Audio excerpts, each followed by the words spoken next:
Recognize you looking at me for the pay cut. Bahamas, I be looking at you from the face down. One Mac 11, you can boom with the bass down. Skimming, and let me tell you about my life. Painkillers only put me in the twilight. With pretty pussy and Benjamin is the highlight. I tell my mama I love her, but this what I like. Lord knows, 20 of them in my Chevy. Tell them all to come and get me, reaping everything I stole. So my karma come in heaven, no preliminary hearings on my record. I'm a motherfucking gangster, silence for the record.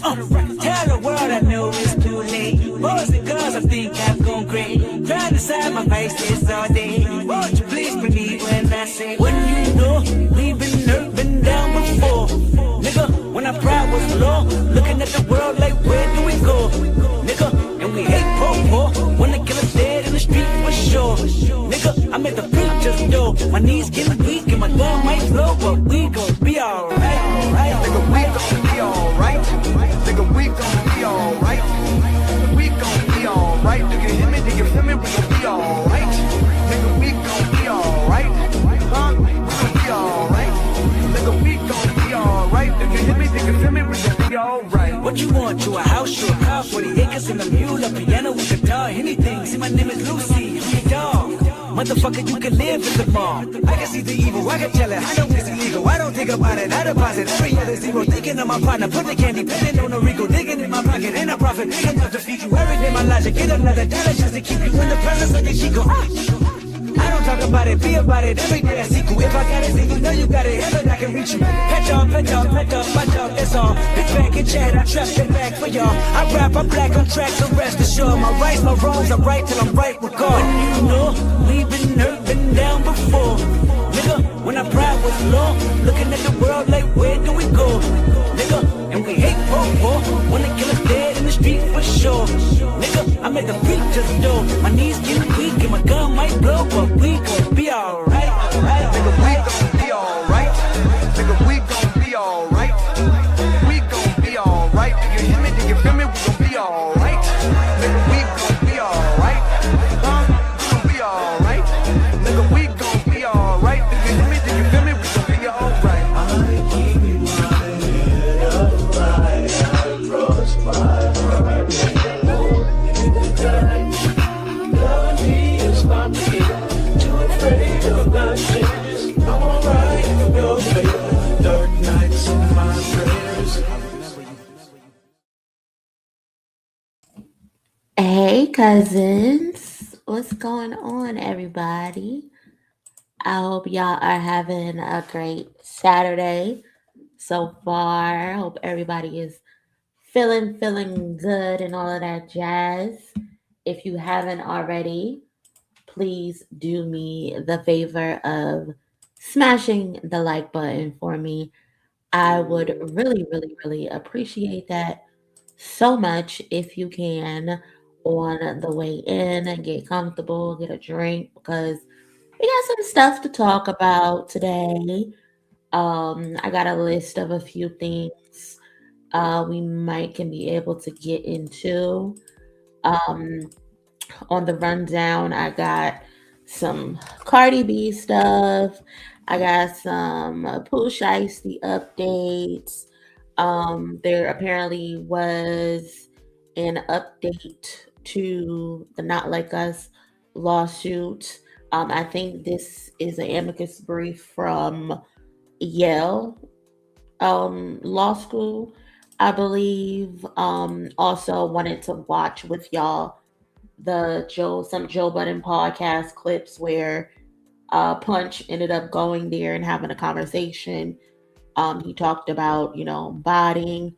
He talked about the lawsuit. He talked about, again, for whatever reason, he talked about the situation between J. Cole, Diddy, Kendrick, so a few things to talk about today. So again, if you can, please do me a favor and smash that like button. We try to get to at least 100 to 200 likes, depending on how many of the cousins pull up.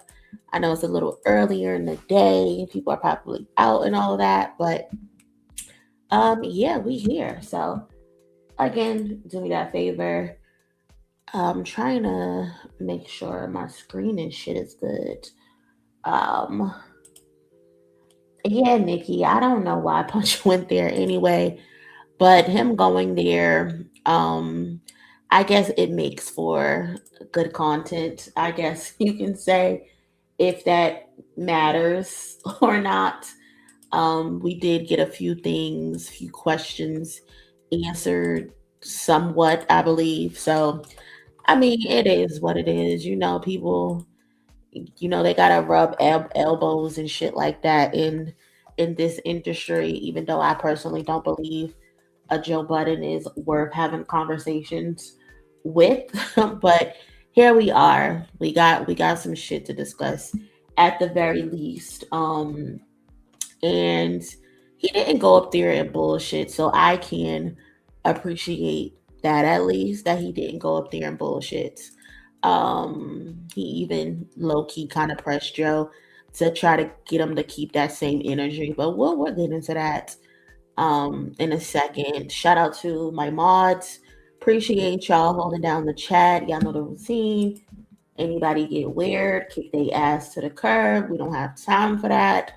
It's a nice Saturday. We're gonna enjoy our night and just have some good conversation. So put their asses in the bushes.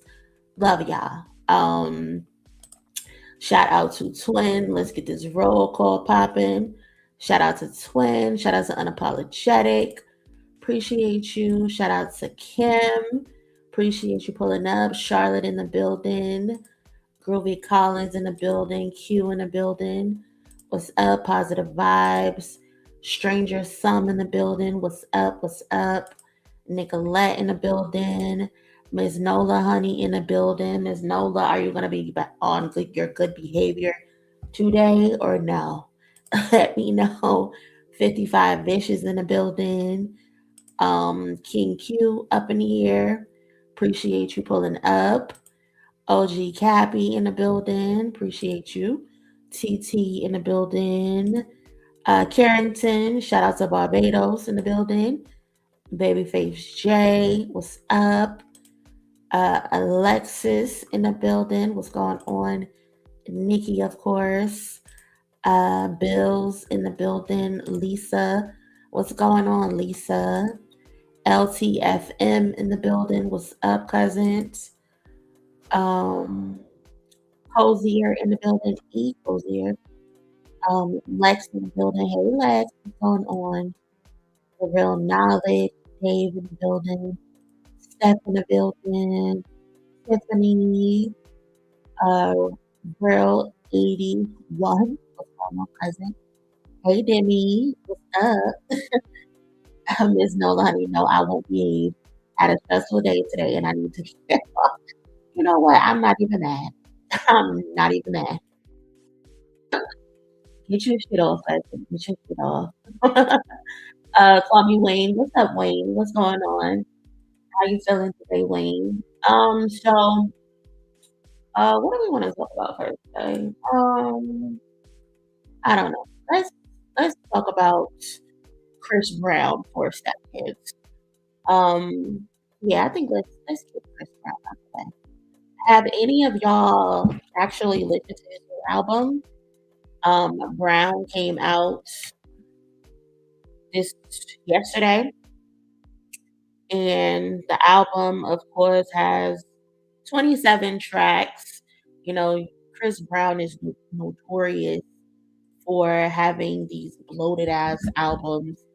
I don't see how his fans do it at all. Like Heartbreak on a Full Moon still baffles me that he put out an album with 52 songs on it. Like that's just fucking ridiculous. 52 songs, that's like what, 4 discs in one almost. Like, just ridiculous. And I personally feel like if you're gonna put out albums that have that much volume, there has to be like a concept, there has to be a clear theme. And that's just not the case with Chris Brown.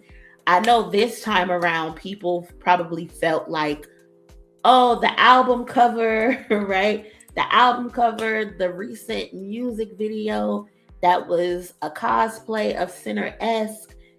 Oh, he finally has some sort of direction, right? That's what people were feeling like.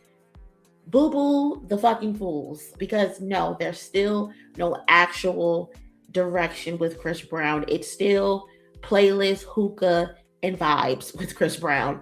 He released another bloated ass album with 27 songs on it, and it's just simply a playlist.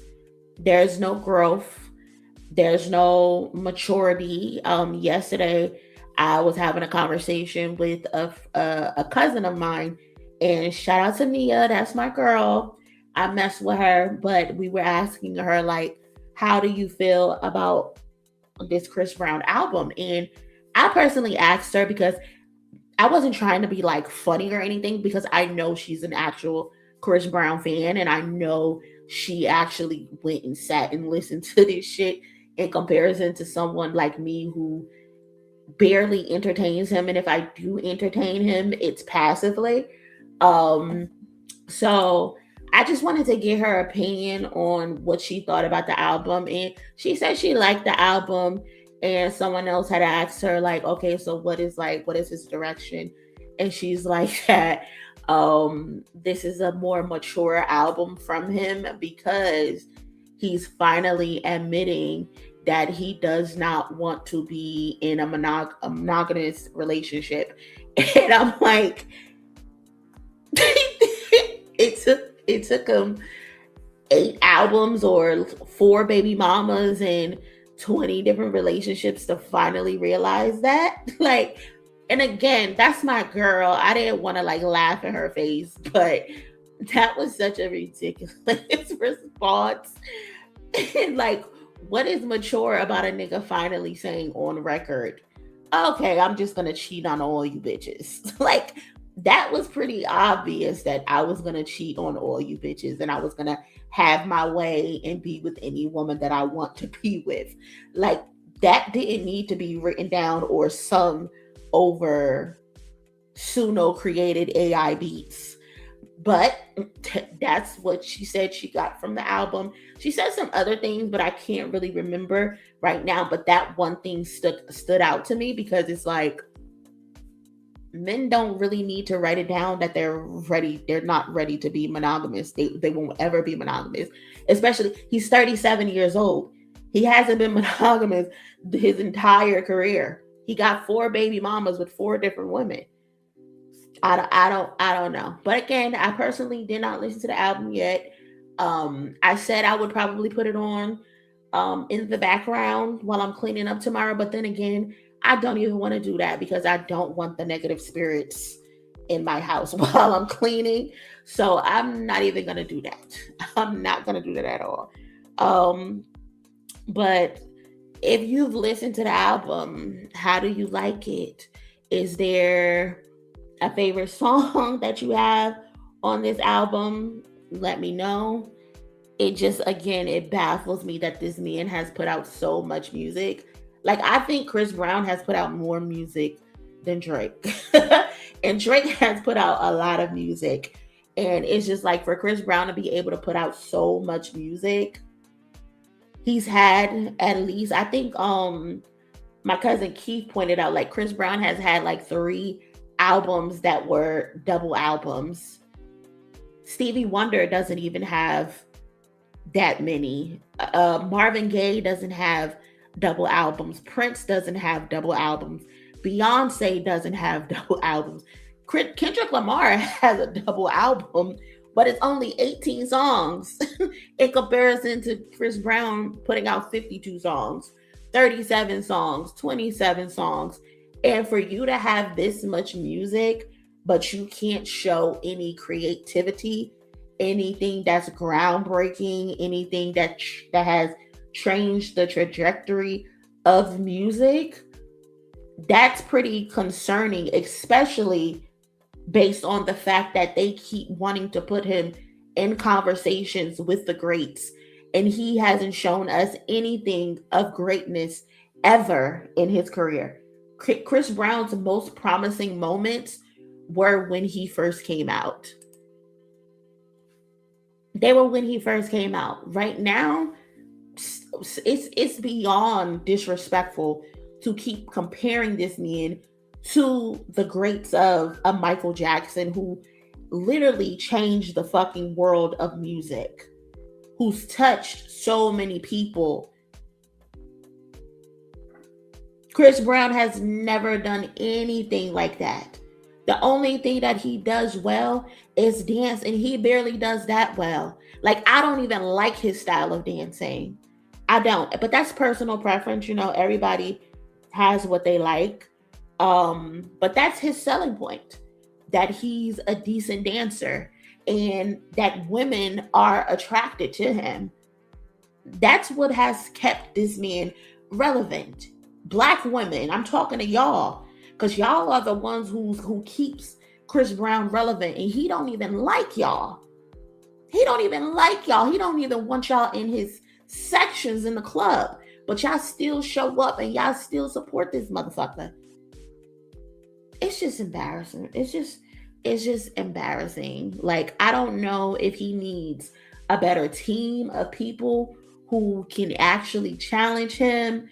I don't know if he even wants to be challenged, because a lot of these artists, they are content with being able to just put out whatever because they know their fans are going to accept it. Like I tweeted, despite mixed reviews, Team Breezy has gotten Brown by Chris Brown to #1 on the US iTunes chart. I've seen a lot of Chris Brown fans being so upset with this album, but they still went out their way to buy it. They still went out their way to go in their pockets to support him. And that's a lot of these artists to this day. So I don't really get excited anymore when I see like artists, oh, this is what they did with their first week sales. This is what they didn't do with their first week sales. And it's like, you have a core audience. Your core audience is always going to show up for you. That first week especially. Everybody is going to go stream that music the first week. Come back to me and have a conversation with me 3 weeks from now, 3 months from now, a year from now. That really shows me how people are rocking with their album. When I can see the longevity on the charts, I can see that the units that people actually are buying your CDs, they're actually buying your vinyls. And then my thing is with Chris Brown, the way that they carry on about him and how they want to align him with the greats. They want to put him next to Michael Jackson. They want to put him next to Beyonce. They want to even put him next to Usher. But then when you do look at his first week numbers, it's like, is he really a star? Is he really who y'all claim he is? Because his numbers do not reflect that, especially when it comes to first weeks. Like, don't come tell me how he got all of these certifications. The motherfucker keep pumping out music like all he got to do is just press a button. He's just like Drake. He's a constant.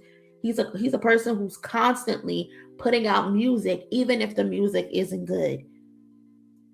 So yes, he got a lot of certifications. That's going to happen when you continuously put out a whole bunch of music. But when you look at Chris Brown's first week numbers, it's like, again, is he really a star? Is he really who y'all claim him to be?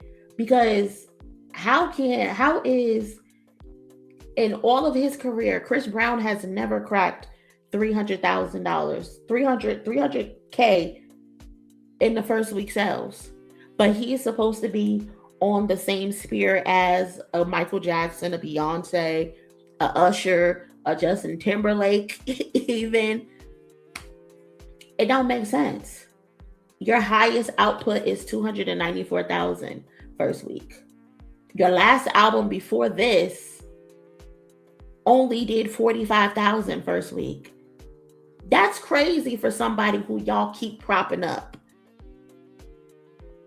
That is ridiculous for somebody that y'all keep propping up. I would assume that Chris Brown was doing 300K, 400K, maybe 200K here and there, you know. But no, he's doing 154, 294, 102, 270, 135, 146, 184, 68, 108, 72, and then 45. I'm interested to see what these new first week numbers are going to be and how this album is received, because so far it hasn't been good. So far it has not been good. But hey, there's some people who do love it too. So I don't know. I'm still debating if I'm gonna even bother listening to this shit. I don't think so. Blame Tank for keep hyping him up on those bad vocals. Tank is an embarrassment. Tank is trying to attach himself to a moment that has come and gone. I'm not trying to be that person to be like, oh, Tank is attracted to this nigga. But the way Tank operate, if your team breezy, you never have to defend Chris Brown, because I'm pretty sure Tank is going to be there defending him. He's going to be there with his cape on, defending this man until he's blue in the face. Like, Tank, don't tell me about this man vocals when he is a slave to the reverb microphone. Don't tell me that he's a great singer when he can't even go on stage without a reverb microphone. Like, we have not heard Chris Brown's actual voice in almost a decade, bro, because he keeps that reverb microphone attached to his hip. And people are like, oh, he uses it because he dances. Beyonce dances as well. She doesn't go on tour and use a reverb microphone. She sings live every night. Aside from what, background vocals and ad libs and shit like that. Don't tell me that. There's no progression in his voice. There's no progression in his music content. Nothing. He's just existing.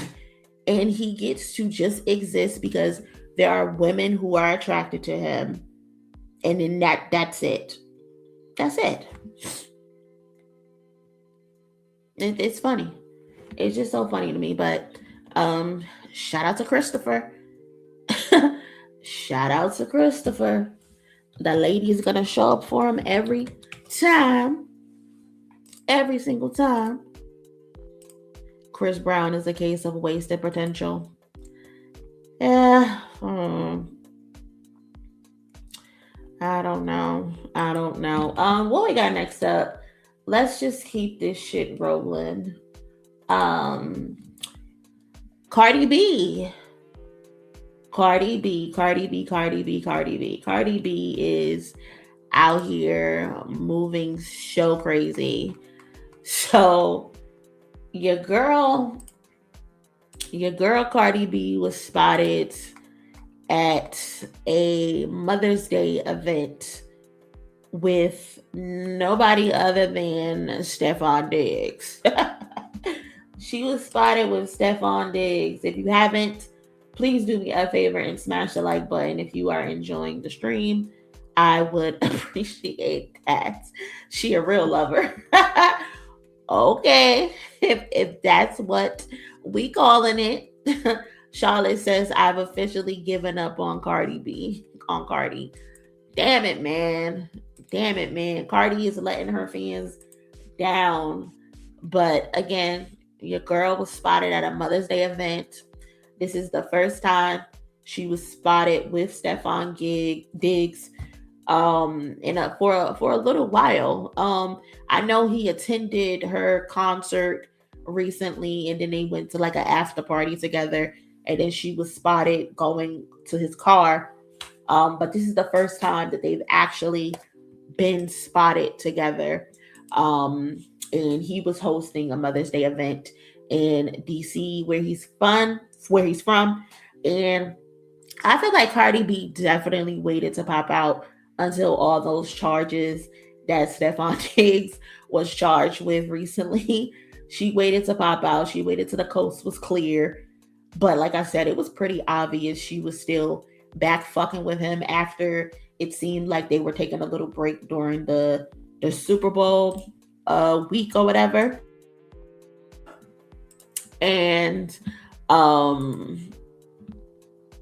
yeah, I don't know. I don't know. If for those who aren't aware, when I talk about the charges, and her making sure she waited to stand next to him before he was found quote unquote innocent.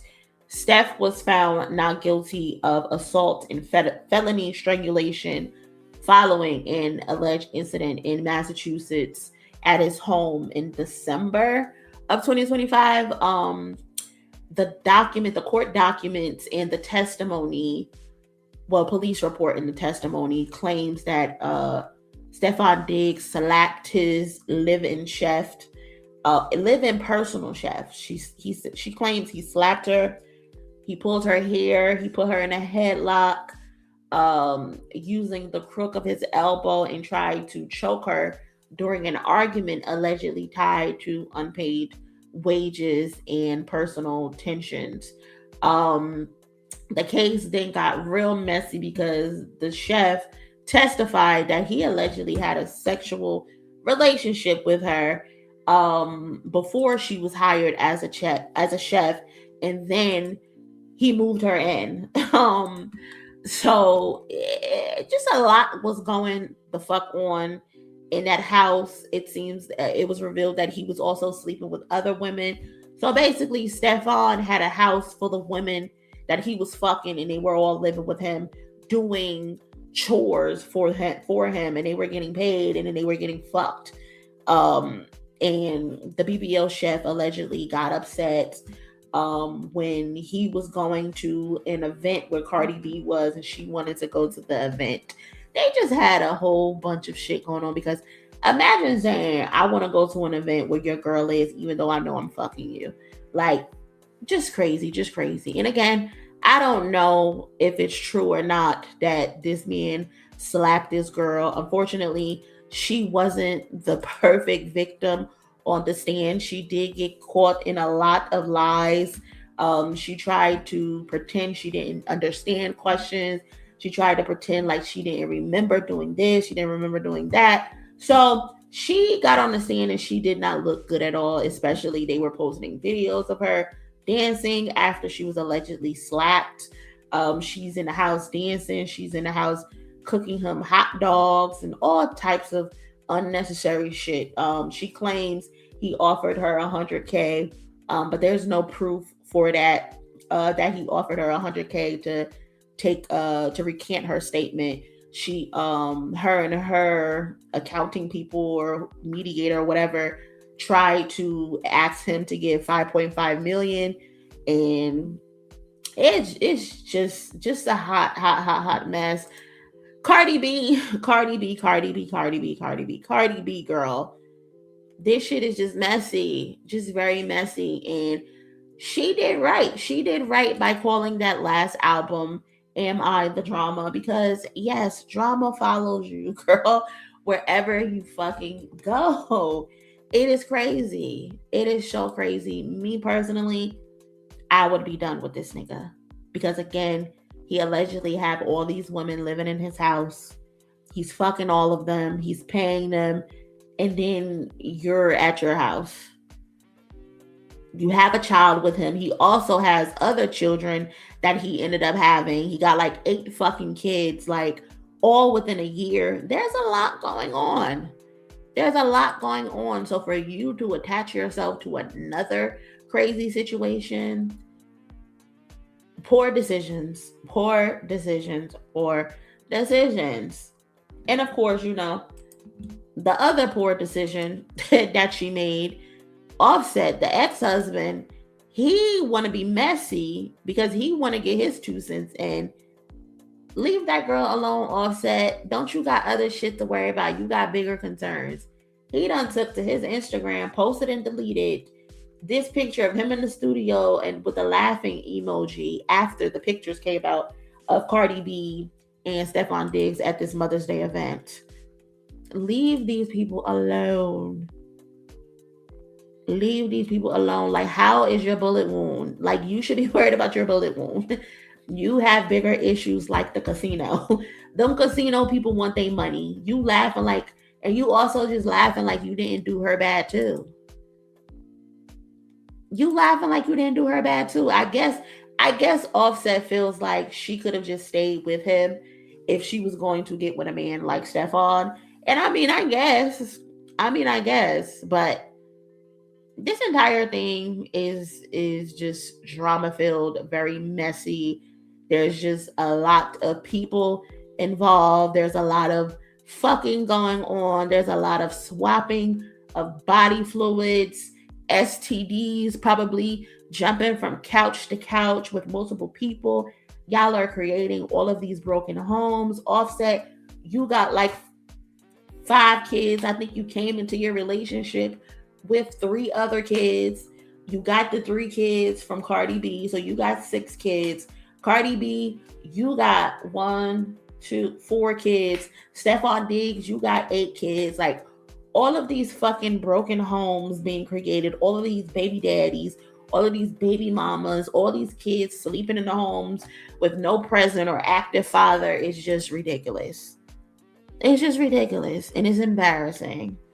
It's just embarrassing. But then again, these are grown fucking adults. They're going to do what it is that they want to do at the end of the day.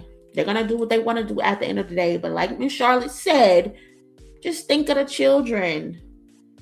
Think of the fucking children. And nobody seems to be thinking of the children. Everybody's just thinking with their dick. Everybody just thinking with their coochie. Put them dicks and coochies up and focus on the kids. Please. Please. Shit is crazy. But we shall see how this shit play out. I don't foresee this going well. I don't see this shit ending well.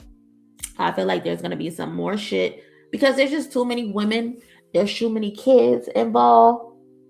And shit, if somebody say he's going to propose to her, child, if he proposed to her, that's going to be something. I mean, she still ain't divorced. So, I don't know how that's going to go.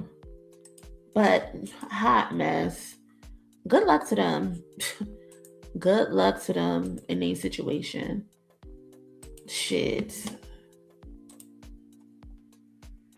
But speaking of babies, let's talk about Rihanna and her babies. Speaking of babies, since we are on the topic of children, let's stay there for a couple seconds. Have y'all seen Rihanna's new tattoo? Rihanna's new tattoo has people talking.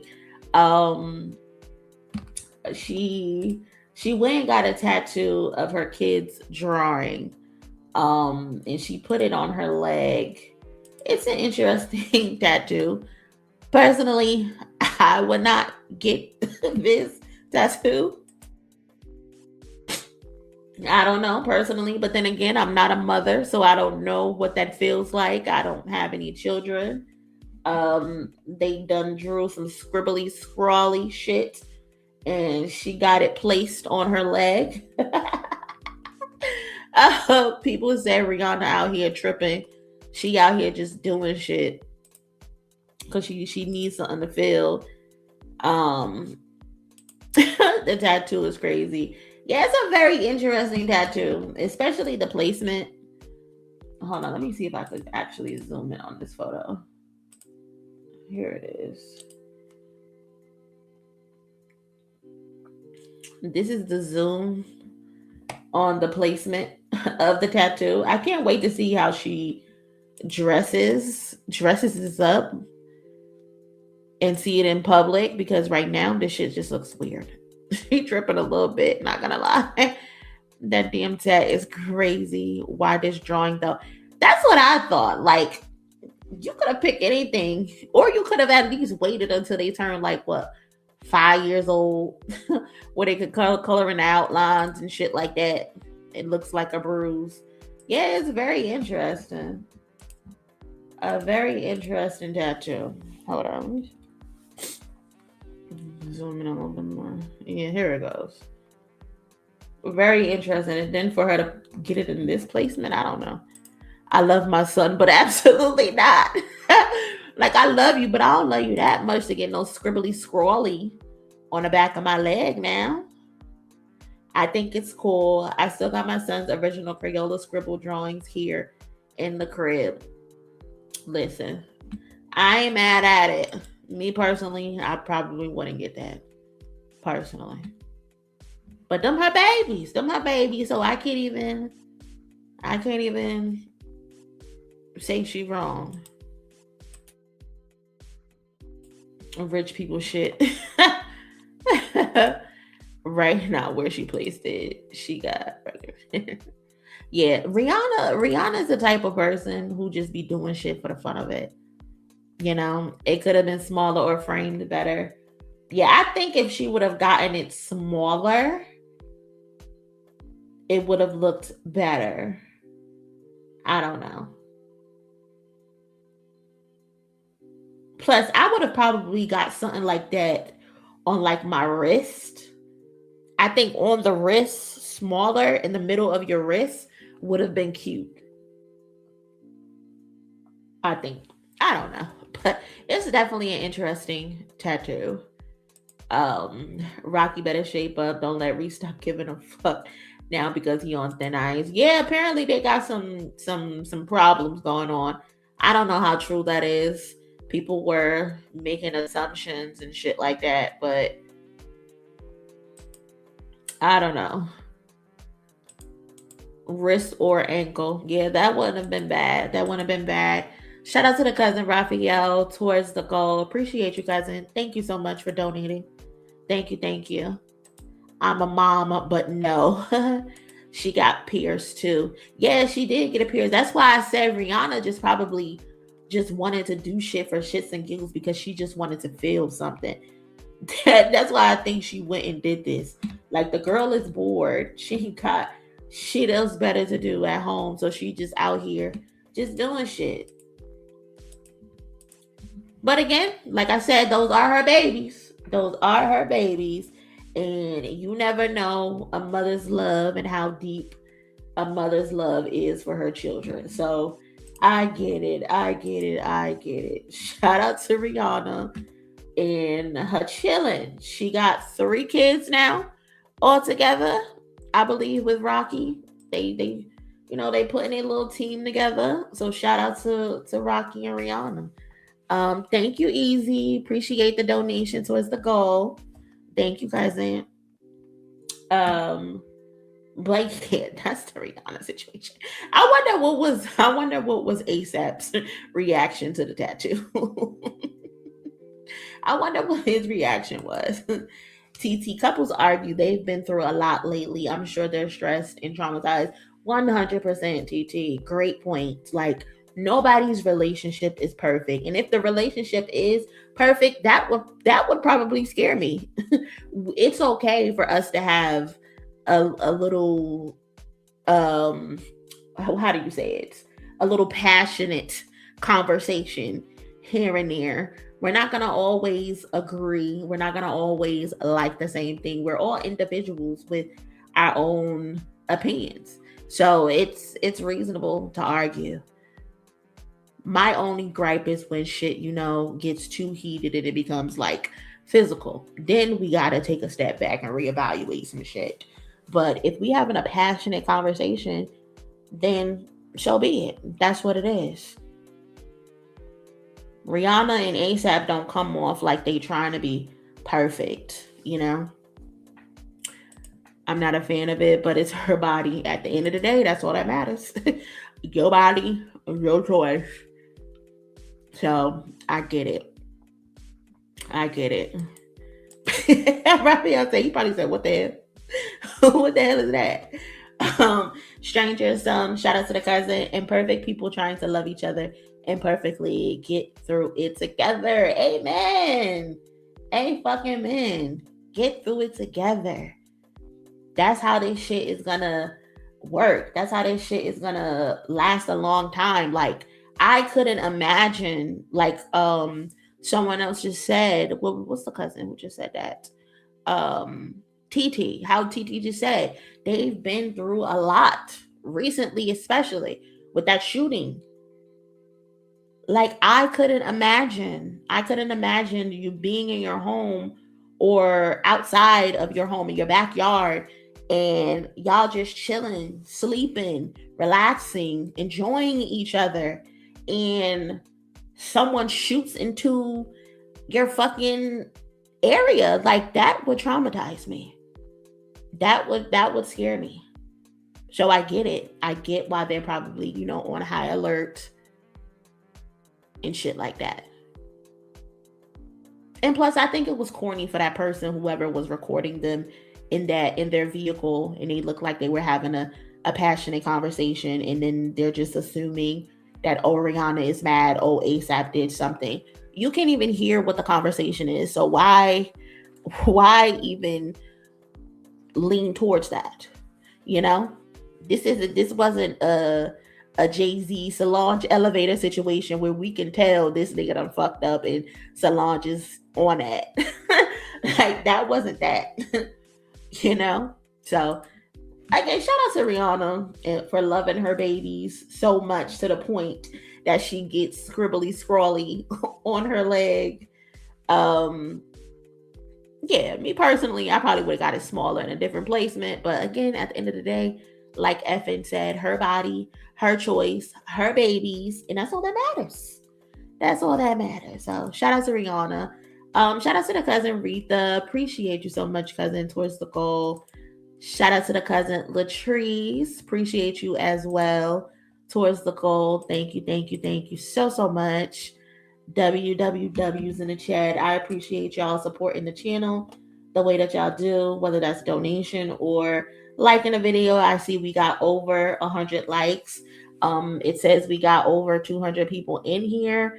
Thank all 200 of y'all. But if you are enjoying the stream, you're enjoying the conversation, you can easily support me by liking the video. That's all I ask from you. Just like the video. So appreciate that. What do we got next? What do I got next on here? Mr. Pooh. Mr. Pooh, y'all. Let's talk about Mr. Pooh for a second.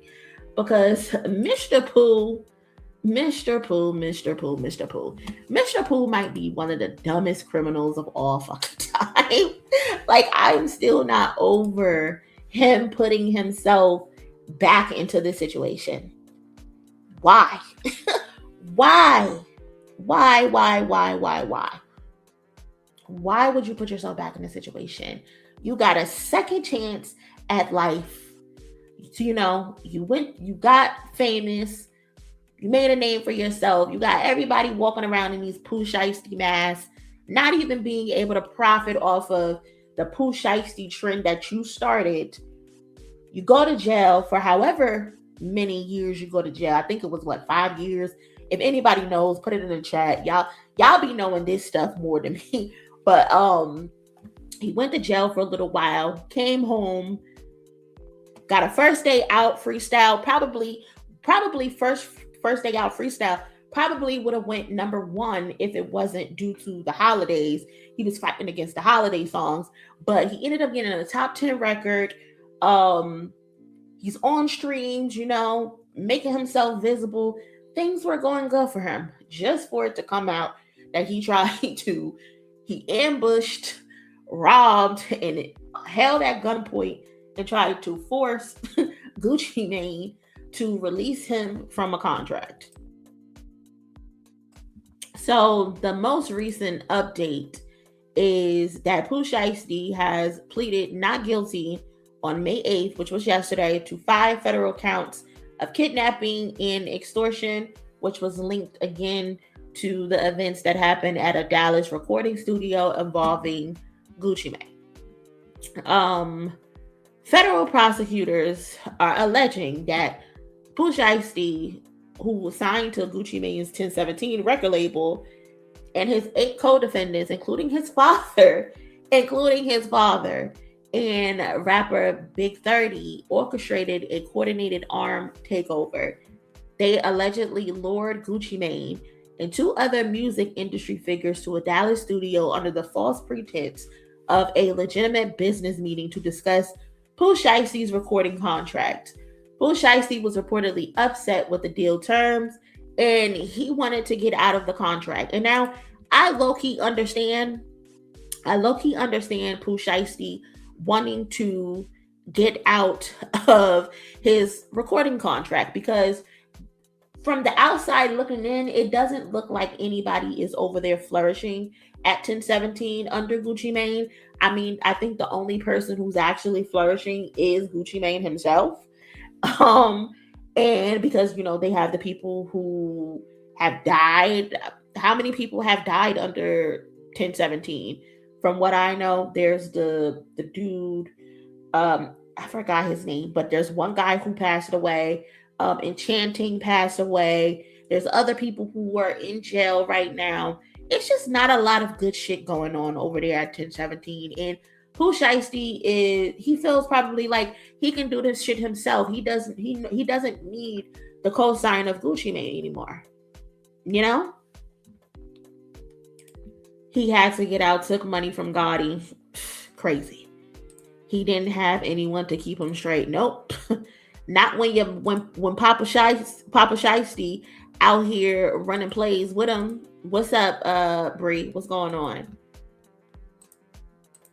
So he didn't really have any good role models. But again, like they said, around, I think they said like 3:43 p.m., the group, Shiesty and the other people, allegedly entered the studio, separated the victims, and held them at gunpoint. Pooh Shiesty took Gucci Mane into a recording room, pulled out a black AK-style pistol, and forced him to sign paperwork releasing Shiesty from the 1017 contract. Meanwhile, the others robbed the victims of their jewelry, Rolex watches, cashes, and anything else they deemed to be reasonable. I swear, if Gucci Mane's wife was there, Keisha Kayor, they probably would have took her lace front too. They wanted everything. If it wasn't nailed down, they were taking it. That's how they was moving out that bitch. And one of the victims was allegedly choked, nearly unconscious. Big 30 reportedly blocked a door to prevent anyone from escaping. And again, the motive, per the feds, was a mix of contract disputes, forcing an early release, and a straight robbery/extortion. Gucci Mane later addressed the alleged betrayal in a diss track. I still don't know why Gucci Mane put out a diss track. Why did you do that? Why did you do that? You shouldn't have did that, Gucci Mane, but he did it.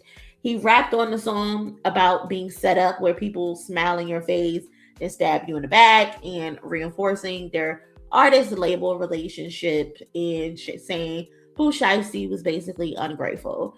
Gucci Mane also gave a statement to the Dallas police about the incident, which a lot of people took to social media, felt as though like Gucci Mane was going against the code. Gucci Mane was snitching, and he wasn't holding it down like he should have held it down. So just this a whole bunch of stupidity from everyone's side. Like, but then too, I also see both sides. I understand why Pooh Shiesty would want out of his contract. I just don't agree with him trying to force Gucci Mane to sign a contract under duress with a gun pointed at him. This was the opportunity to go hire a good lawyer. You should have hired a good lawyer.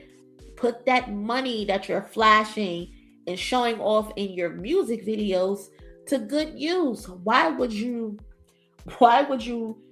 risk the opportunity of going back to jail after you just spent 5 years in there? So you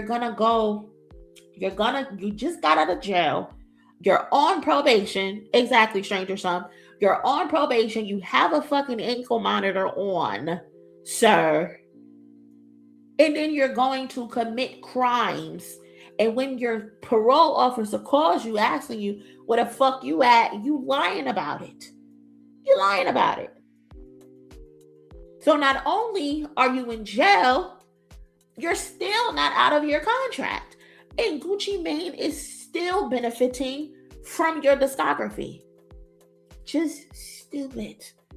Just stupid. You were better off hiring a fucking lawyer and trying to get this lawyer to get you out of the contract. That would have been the smart thing to do. If you had actual people around you who loved you, they would have told you that's the smart thing to do. But I get it. Niggas feel like, oh, this is some street shit. Gucci is street, nigga. No, stupid. He's your label head. He's your label boss at this point. I understand he come from the street, but not everything needs to be handled in the fucking streets. Not everything can be handled in the streets. Now look at you. In jail, looking stupid. Your hair is uneven. You look dusty. Your hairline fucked up. Beard all patchy and nappy. Ain't been cut in a couple weeks. You look crazy. And now you're facing more years. Maybe even triple than what you already served. Was it really worth it? I don't think so. I don't think so. It's not worth it, bro. It ain't worth it. Now your bond denied. They're deeming you a flight risk.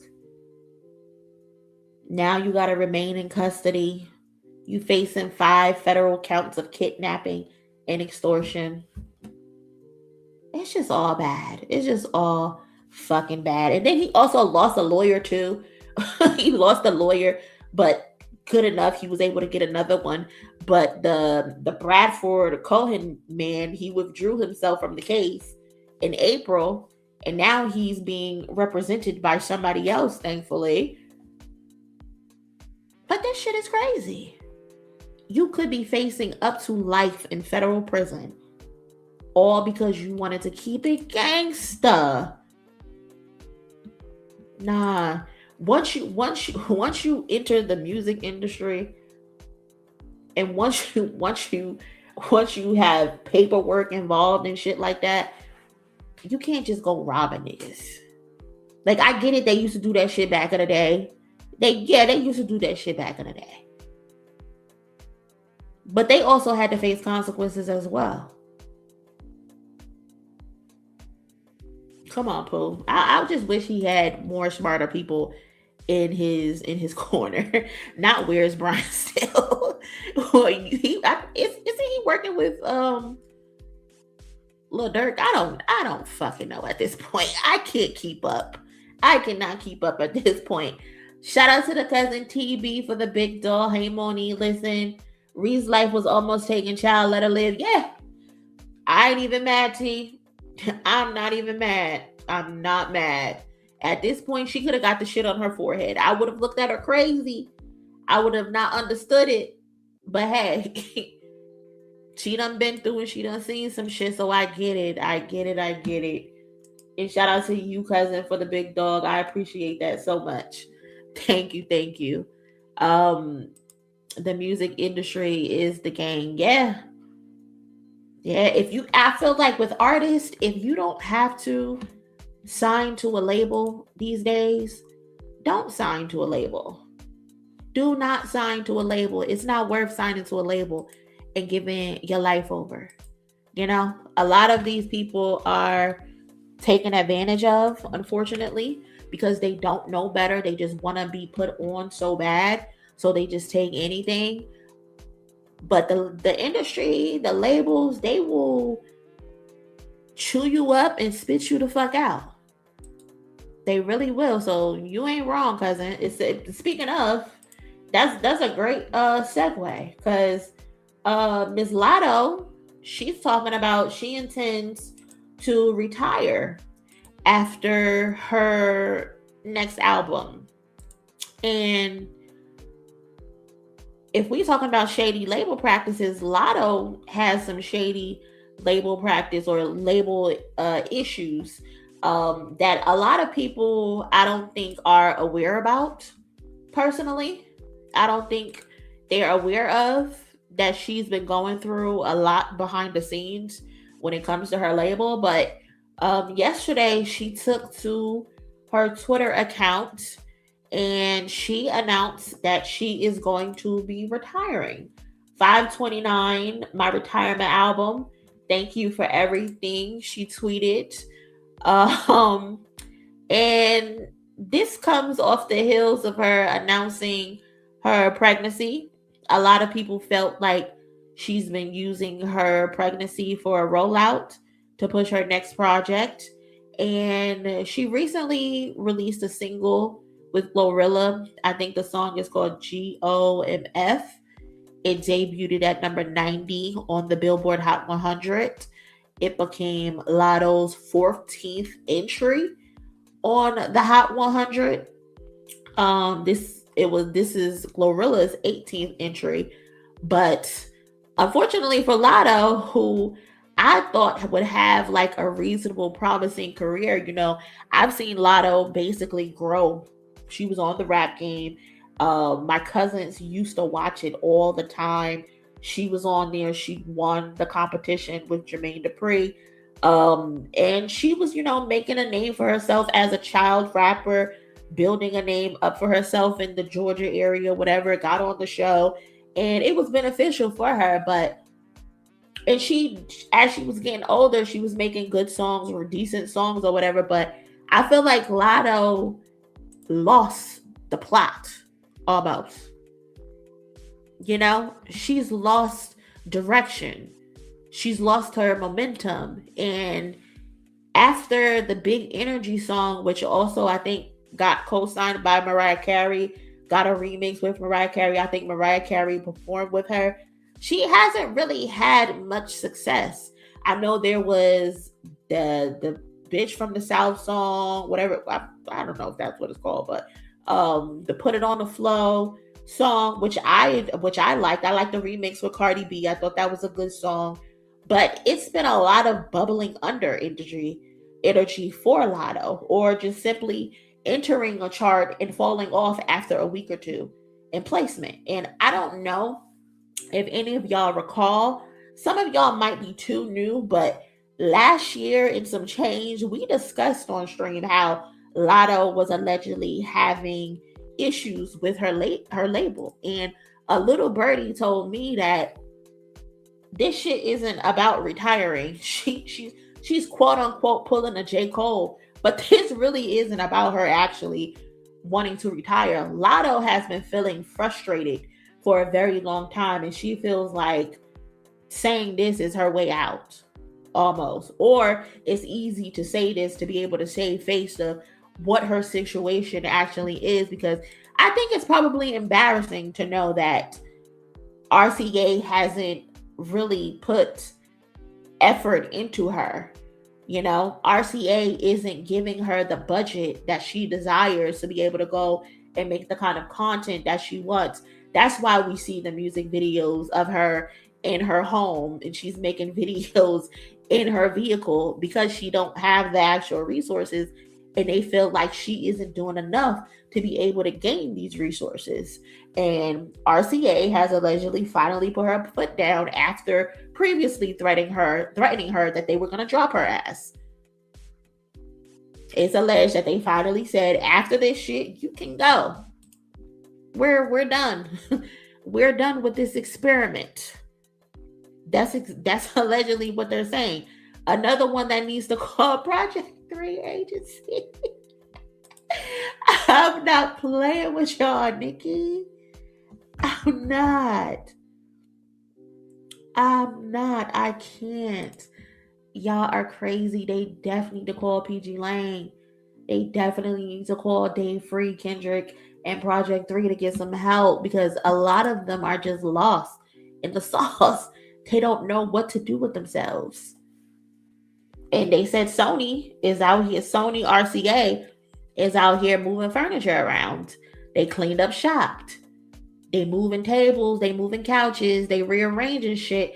And her contract was allegedly a part of the decoration loss. And who knows? Who knows? Because this could very well be a good thing for her. Maybe Latto needs to go independent and just do her own thing. I mean, like I said, she already had been complaining about the freedom to have creative control. Apparently, the budget was slim to none. And she needed to do random partnerships to be able to fund some of the shit that she wanted to do. So, I mean, why not cut the label out? Why not? Why not? I get it. But this retirement, quote unquote, gimmick is corny as fuck to me. Because to be honest, girl, you don't even need to drop the album. You can just go if you want to retire. We don't really need an album from Latto. We don't need an album from Latto. If you want to retire right now. Just go ahead. Enjoy your life. Get ready to push your baby out. Be a mommy. You know, your situation with 21 Savage, who's a married man and has his own family. Go figure that out if that's what you want to go do right now. Ain't nobody mad at that. Go ahead and do that. So you don't really need to actually retire after the album. You can just do that now. Go ahead. Don't even waste our time. You good. I promise you. I mean, this album that you're about to put out, if there any indication of what the music that you've been recently putting out, especially that GOMF song with Glorilla, if that's what your album is going to be, don't even waste our time. Just go. Fuck it. At this point, we're not going to miss anything. But yeah, y'all, they said the label is just tired. The label said, hey, we good. They cut your budget. They don't allow you to have creative control. And like we reported a year or some change ago, the label was upset you brought the Canadian into the mix, allegedly allowing you to pin your shit. There were so many blind items about your label being upset with you working with Drake and allowing him to write your music. Because it sucked. You sound just like him. And that's my thing when they talk about this man and his pen. He can't write for others when it comes to rapping because he only has one gear. That's why other people write for him. If he's doing the writing, you're always going to sound like him when it comes to rap. That's why with the tailor-made song, even though he has the AI Tupac voice, it's still written and rapped in his Drake cadence. And you can tell if he did it because Tupac sounds like Drake in the shit that Drake would say. When you listen to these records, Latto sounds like Drake. Why the fuck are you, Latto, talking about going to Turks? That's Drake 101. All he does is rap around about is going to Turks and Caicos. Stupid. That don't make sense. The only good writing Aubrey can do is if he's writing a hook or he's a part of a team for an R&B singer. He's not a good songwriter. He's good for writing good hooks, and he's good for being a co-writer, a part of a group writing for another R&B singer. That's where he flourishes at. And you recently, Latto, has put your music in this nigga's hand. You didn't even put your music in 21 Savage's hands, and that's your nigga. You fucking him. Why would you put your music in the hands of Drake, who's struggling himself out here in these streets? It just does not make sense. So I understand why RCA was telling you, bitch, if you keep fucking with him, we gonna drop your ass. I understand. I get it. You could have went to anybody. You could have gotten a creative team with anybody, but you chose to go to Aubrey. And then you want to get on songs talking about, oh, that's a compliment. They saying Crody wrote it. That's how trash your pen is. That the best line you could come up with, oh, they think Crody wrote it. That's a compliment. That's the best thing you could have came up with, girl. Maybe you need to sit down. Maybe you need to take this time away. Maybe you are doing the right thing. Maybe you are. maybe it's time to reflect and get your mind right. Latto. Seriously. Shout out to the cousin Cam. Hey, Monie, did you see Ish poking his stomach out, not his chest, defending Drake? I seen some clips. We're going to watch some clips in a second. Not poking his stomach out. Cam, you crazy. Appreciate the donation. Shout out to the cousin Diesel BT towards the goal. Happy Mother's Day to the mom. Yeah, y'all. Tomorrow is Mother's Day. Shout out to Diesel B2 for showing love and representing the moms. I'm weak. That being said, poking his stomach out. Yeah, so let's get into these Joe Budden clips. I think that's what I got next on the list. These Joe Budden clips. Yeah, that's what I got next up. If you haven't already, please do me a favor and smash the like button for me. I would really appreciate that. I see we got over 150 likes. There's over 200 people in here. You obviously are enjoying the conversation, so show your girl some love and smash that like button if you haven't already. I would greatly appreciate that. And thank you again to everybody who has contributed to our goal today. Thank you so much. That being said, poking his stomach out. Fuck his chest. Poking his stomach out. So yeah, these are the last two topics that I have written down. I got the punch situation, visiting Joe Budden, and then Rick Ross allegedly copping pleas. So those are the last two things that I have written down. So let's get into those situations. So Punch went to the Joe Budden podcast and he discussed various topics surrounding TDE, surrounding body allegations, Doechii, industry plant talks, Kendrick Lamar, and so much more. So I think I got like two clips.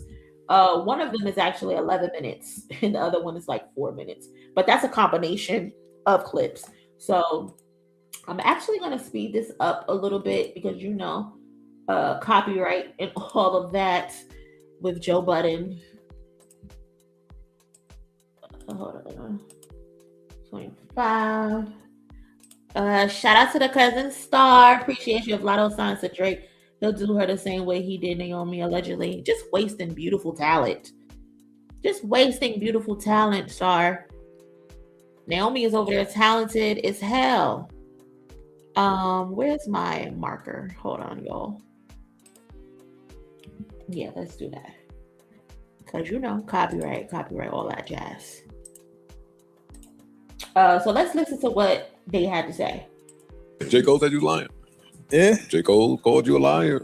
Okay, so first topic is the Joe Budden, not Joe Budden, is the incident with J. Cole, Kendrick, Punch, Diddy, the fight. So he's discussing this fight again. What's going on, Tweezo? I seen to I don't think that's what he said, but he said you didn't see everything. It's possible to be right there and not have the full view of things. To that, you say what? Hey, clip this up. What I say is, we've seen it from different perspectives. So if you've seen it from the bottom of the dog pile as opposed to on the side, it might be a little different. Different angle. Might be a different angle. So I get, you know what I mean? Niggas is good. What's being said. Niggas is good. But everybody got a perspective. Like, other people might have seen that whole situation different as well. All right, but what happened that night? Oh man. All right, I'll give you a full story. Nigga, you are. Yo, it's good. You got him. That's what you want. What do you want me to say? That's good. You got him. Nah, he got him. He was trying to dance around it. He got him. As much as you could say, but the people that weren't there. Well, no, I told the story before. So Tell it it's not a thing. Tell it with our editors. Ears. All right, so we got to go back to this was Miami. Control. The song Control. Mm-hmm. So when that song dropped, Kendrick was touring overseas. So he didn't really get the impact of what was going on as the buzz was picking up on that record. Sorry. You good? No, you get calls. You get calls or whatever. If y'all don't knock it the fuck off, then y'all knew exactly what that line was about to do, and then left to go do an overseas tour somewhere. Left America burning and boiling. Knock it off. I'm only stating the facts. Okay, so he didn't know. He didn't get the full thing of what it was doing. Y'all ain't have the internet. So Big Sean texted him. It's time difference. He was home. I was home. You saying Kendrick ain't get it. He was home. Yeah, no, I was home for sure. Yeah, Punch was home. Punch understood. Oh, I got it when we did it. I even had a conversation with him. I'm like, yo, he did too. Everybody is so lovey-dovey right now, and you know what I mean, friendly. So the first person that breaks that mold, it's gonna go crazy for him. I ain't saying I told him to do that, but he did that. And that was still a good way to do that. No, for sure. It wasn't disrespectful. Yeah, it was classy for sure. Yeah, I thought so. So no. What? Yeah, it was a lot of niggas on this side that took that as disrespectful. A lot. We're not talking about how it was received. Yeah, he ain't about how it was done. Okay, my bad. All right, so the song going crazy. His first stop back was in New York at the MTV Awards. So our whole thing is like, let's go outside. Let's see, you know what I mean, what the temperature is. Like, we never go to the club. We went right to the club. So, you know what I mean? That energy. So we in the spot. It's the Puff and Jay-Z party that they do. For it's like a dinner they do for the MTV Awards or whatever. Yeah, that should have never happened again. Yeah, right. So I never went with that. I didn't know they did this. Hold on, what you saying? Mentioning the party? I ain't got no parties with that nigga. Nah, so the ratio was like 70-30 celebrity to normal person. Mm-hmm. No security in there, no nothing. It's packed wall to wall. So we in a certain section. It's Were people not allowed to bring their security? I know at a few parties I went to, that was on the invite. No, none of you famous niggas, no matter how famous you are, your security can't come in. It's not that type of party. Yeah, I don't know. I know at this particular thing. I heard about that. How deep was y'all? It was only 4 of us. Okay. Yeah, it was just me, Top, Dave, and Kendrick. But only people that had security was Jay and Puff. Nobody else had security in the whole function. So when we walk in, we spot Cole first. So he came up, he talking to Dot, and he talking about the song or whatever. Dot tapped me like, yo, this nigga mad because of what I said in the song. We laughing, you know what I mean? I'm like, yo, it's like basketball. Y'all going at it, but I mean, it's still love. So that exchange, then Puff walked over. And his energy, he was a little more like something was wrong. Yeah. So he started talking to Cole and Dot at the same time, like, yo, it's good for the sport, it's competitive, y'all need to go at it, but keep it on wax or whatever. Not knowing they had gotten a spat before we got there. They got in a little argument first, from what I heard. Cole and Puff. Okay. Right? So that's everything chill now, and we go sit in the section. So Cole's sitting up on the back of the couch. Puff walked up again. And they exchanged more words. You know what I mean? Cole missed the cues. Right. He missed the cues. He was in North Carolina, just chilling. So, he in there just shooting hoops. From that point, like, and Puff reached up. And that's when the, you know what I mean, the little tussle went back and forth. They fell on the tables, knocked all the alcohol off. It's a big scuffle. Now everybody like crowded in.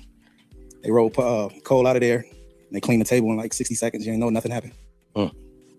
So Puff went and tried to pop it on him. That's a good party to get smacked in. Yeah, I mean, when nobody finds whatever they said in that argument, like it was intense before we got there. So you think Cole said some slick shit? I don't think Cole said some shit.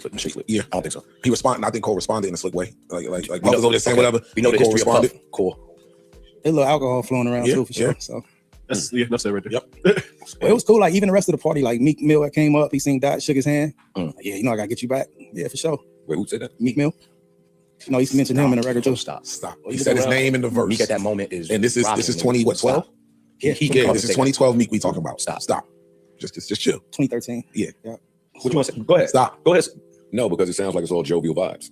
It is. So jovial vibes, it don't matter what rappers go, yo, I heard that shit, like it's fun. So it's fun. And that's what it was. Drake was there that night too. So he didn't say nothing. Nah, he had to sit at the end of the thing from where everybody was at. Yeah, to keep y'all safe. Yeah, right. Yeah, that's right. You want to be clear, yo, let them have that side before I go risk my life. Shut this whole shit down. That's too funny. Yo, too mature for this. I didn't want Punch to sit down here and us talk to him. I didn't. But then I remember what next week is. I was like, okay, that would be dumb. Let's talk to him now before you got to go hibernate. Wow. Before you got to go tuck yourself in. What do you have to say about the bot allegations? If you want to sit here like we don't ask tough questions, then I got to ask you. Okay, hold on. Before he gets to the bot allegations, right? Excuse me. This is funny because again, I personally don't like the fact that Punch went to the Joe Budden podcast, but again, I get it, you know, rubbing elbows, keeping certain relationships, whatever, blah, blah, blah. But him going on this podcast, we're able to get entertaining sound bites, right? Also, too, before I continue, shout out to the cousin Sophia on Cash App. I appreciate you so much for donating. Thank you so much, cousin. And I appreciate your kind message that you left with the donation. Thank you. That means a lot to me. But yeah, back to the situation. Punch has told this story like a million times, and his story has never really changed. It's always the same story, and is that Kendrick was on tour. They came back to New York instead of going back to LA, going back home. They went to New York. They attended an event, and they went to test the temperature. Kendrick Lamar even showed up wearing a New York fitted cap. Like, this nigga is just a menace to society.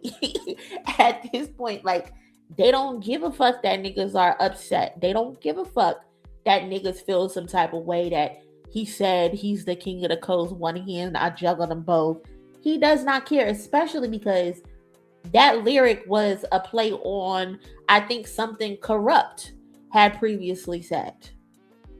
So it's like, y'all being upset, I get it, but if you know, you know. You know what I mean? So again, like D2B2 said, Punch's story is very consistent. Very consistent. He hasn't changed his story at all. It's, they went to New York, they tested the temperature, they went to see who's really upset, who really feels some type of way.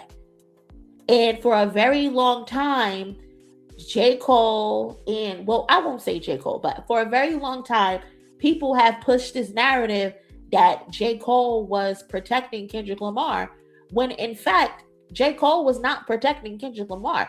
J. Cole was trying to protect his own ass. Because the truth is J. Cole was also upset about Control. A lot of people seem to always harp on the fact that Drake was upset, reasonably so, because he was the most verbal about it, but J. Cole was also upset. J. Cole was also very upset. And him being upset was shown when he got on that Jodeci freestyle. He had an issue with Kendrick when he got on that Jodeci freestyle with Drake. This all started because of an MTV list, an MTV hottest MC list. But for whatever reason, they all want to start the story at Control, ignoring the fact that these two niggas have been getting together and trying to bully Kendrick for a very long time. Kendrick Lamar was crowned the hottest MC in 2013, and what these two niggas do? They got together and they got on a record and they complained about, one, J. Cole not even being mentioned, not even fucking being mentioned, and Drake being number 5 on the list. They got up there and they complained about it. And now, when Kendrick responds with Control, while you two niggas are throwing subs and subliminals and shit like that, Kendrick Lamar is being direct about it. Now y'all feel some type of way.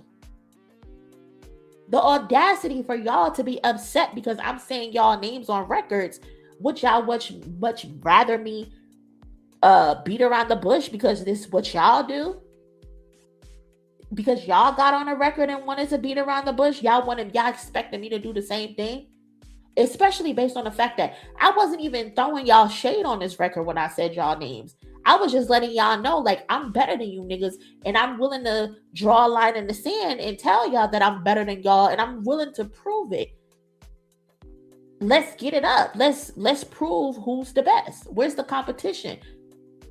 Everybody's too friendly and everybody's too nice.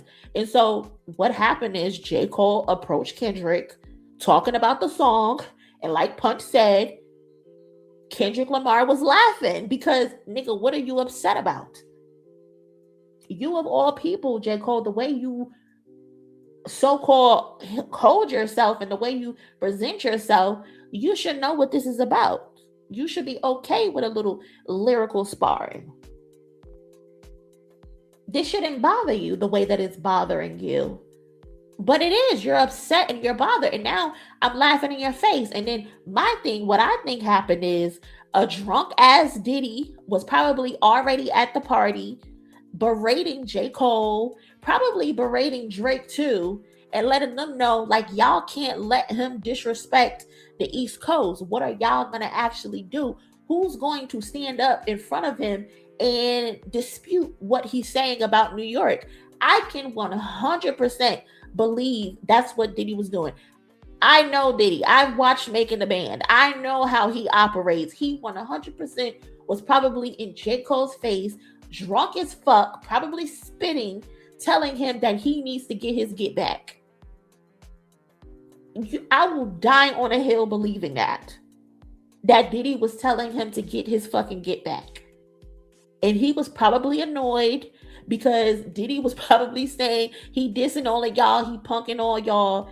And J. Cole was probably annoyed by it. And then when he see Kendrick pull up, he's like, oh, let me go have a conversation with Kendrick. And Kendrick's like, oh, you was upset?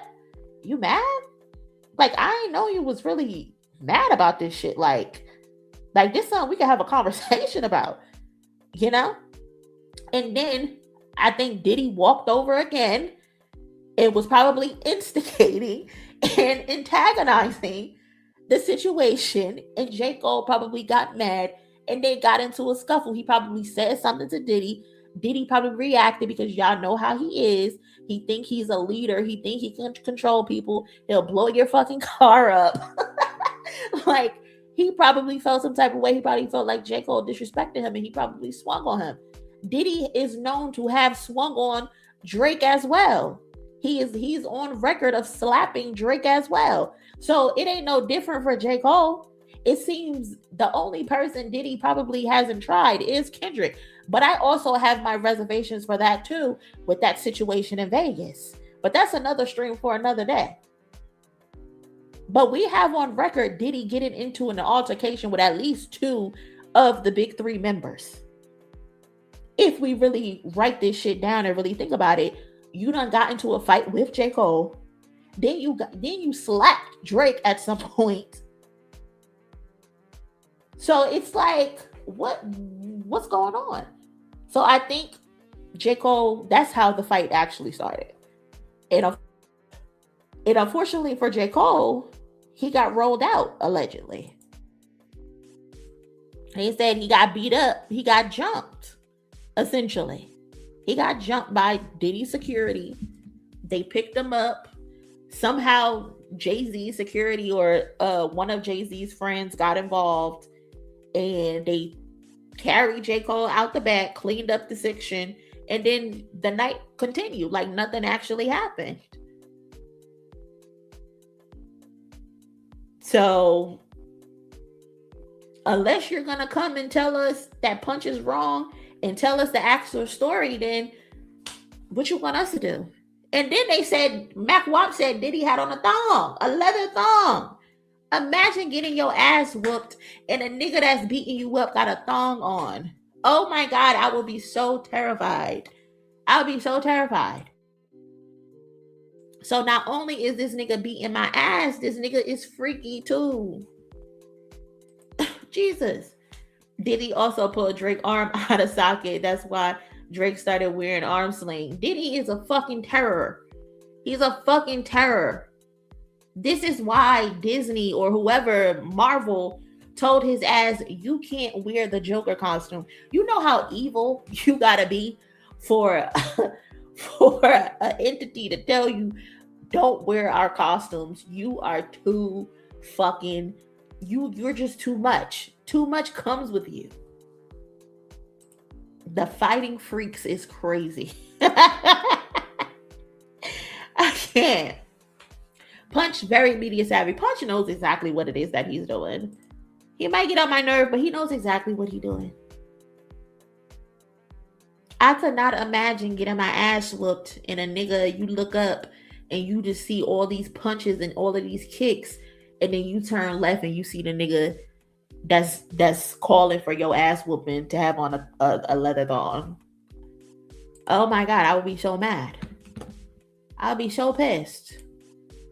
Diddy never tried none of this with Suge. Well, you know, to be honest, they said Diddy and Suge almost had a shootout. So I don't know if that's too true. I'm not going to say that's true, Michael Brown. Diddy allegedly jumped out of bed and drove to wherever Suge Knight was, and they was going to get into a gunfight. So I don't know. That's allegedly the rumor. I don't know. We need a documentary on that fight with Diddy, his thong. So, excuse me. So did Mac Wop say that he heard about it because Punch said it was only 4 of them? Mac Wop never said that he was there. Mac Wop said he got the phone call from Punch. That's Mac Wop's story. Mac Wop never said he was there. So while Punch has never mentioned the leather thong, Mac Wop mentioned the leather thong.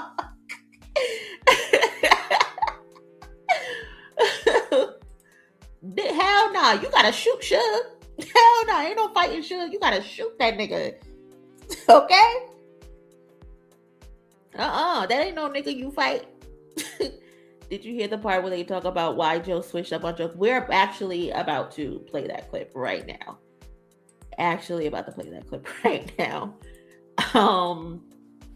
Hold on, let me write this down actually. I'm so weak. But yeah, so the next clip, they talk about bots, I think, and probably Doechii. If that's not the clip, I'll just find it. Let's play that clip. Wow.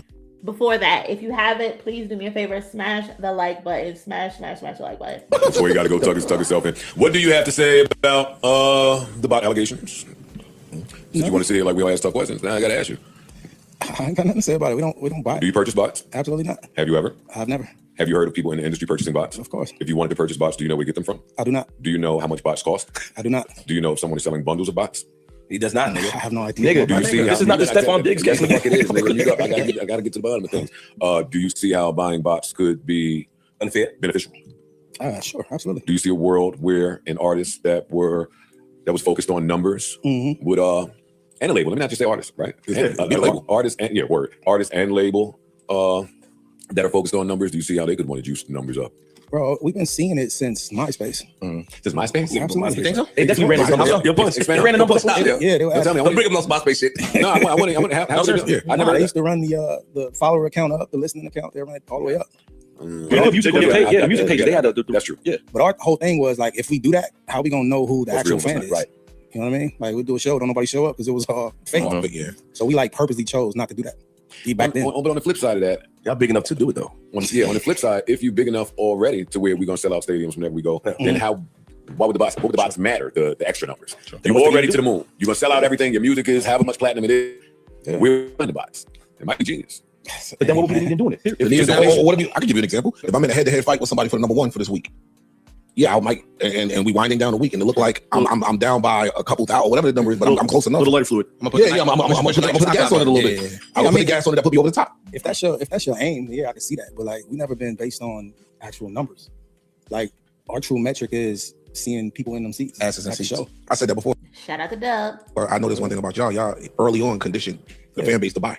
Absolutely. Whether it been the music, the merch, y'all ain't wasn't giving shit away for free. We've been selling Dub, you did not need 2 inserts. music since Kendrick Lamar OD. Like, we've been selling music since then. That was the first one we sold. And I watched the switch. Like everybody that was dropping, which was really a mixtape. Yeah. Y'all wasn't doing it that way. No, this is not going up on that Pitfall Live mixtapes. Right. We're calling it an album, and y'all are gonna buy it. No, absolutely. And it brainwashed the fans to whenever they drop, I have to spend money. No, definitely. That shit work. What when you start looking for artists to work with, what is one of the first things you like look for? Oh my God, Doug.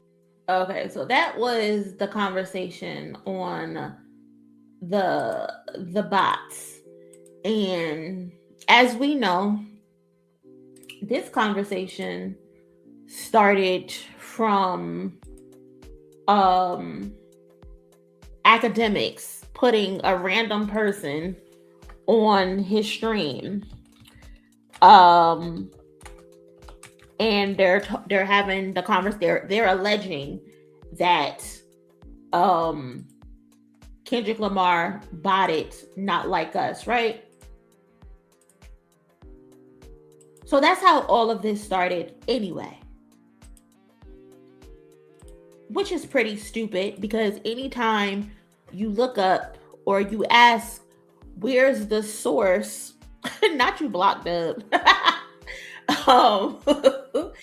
Anytime someone asks you to provide an actual source of Kendrick Lamar botting, of SZA botting, of Doechii botting, or whoever botting, no one can actually give you a reliable source. When you go look at the Spotify numbers are still the exact same. There's no negative, just increases. Niggas are pointing to random parody pages about poop. Like, that's your source in academics, who has no proof, who has also recanted the fact that he believed that Kendrick Lamar or whoever TDE has bought it. That's just the easier thing to do. That's just the projecting thing to do. This entire battle has been nothing but projection from Drake of the things that he is actually doing in his life. And it's just so funny to me that nobody is pointing this out. When he accused Kendrick Lamar and Dave Free or Dave Free of sleeping with Whitney, or his friends, Kendrick's friend, sleeping with his wife. No, that's a situation that you are familiar with, Aubrey. When you accuse Kendrick Lamar of having label issues, having splits issues, when in reality, that is your issue with UMG. That is your issue with the fact that you got to play Birdman, you got to play Lil Wayne, you got to play whoever else before you can actually touch your money. When you talk about someone having identity issues, no, Aubrey, that is you who have identity issues. And you've had these identity issues for a very long fucking time. Everything that you had said about Kendrick Lamar is your own projection, including the body. Because how are you so sure with no proof that Not Like Us was bodied for Kendrick Lamar unless they did that for you at some point in time of your career? But you can't reveal that source because then you would be blowing up your entire discography. You would be exposing yourself. So it's just nothing but a bunch of projection. And he knows how stupid his fan base is that they are willing to eat that up. Even if they know it's not the truth, they're willing to accept it and regurgitate it and repeat it because it somehow eases the pain for them. The pain will never go away, but it somehow eases the pain a little bit for them until they see the year-end list, until they see the certifications and all of that, you know? So that was the conversation about botting. TDE does not need to bot. TDE has never been the platform who, we're going to go out of our way and bot. If they were going to be botting, they would have been botting for Absol. Like, come on. That's a motherfucker who could use some bots. Absol. They would be botting for J-Rock. They would be botting for Schoolboy Q. Why would they bot their music? If anything, they should be botting for their artists. But of course, y'all just think they're botting for Kendrick. They're botting for SZA. They're botting for Doechii. It just doesn't make sense. It's not logical sense. TDE has always been about touching the people. TDE has always been about monetary gain from units sold. You know? TDE has always been about the live performance aspect. That's why they put these motherfuckers in performance boot camp. They put them in real artist development boot camp. They're sitting them down for 5 years or so to make sure when it's time for them to go out there, they're presentable. And my thing is, if you're going to accuse somebody of botting, don't accuse the man who just came off a stadium world tour where he's seeing 40 to 50,000 people a night. It doesn't make sense. The math don't math.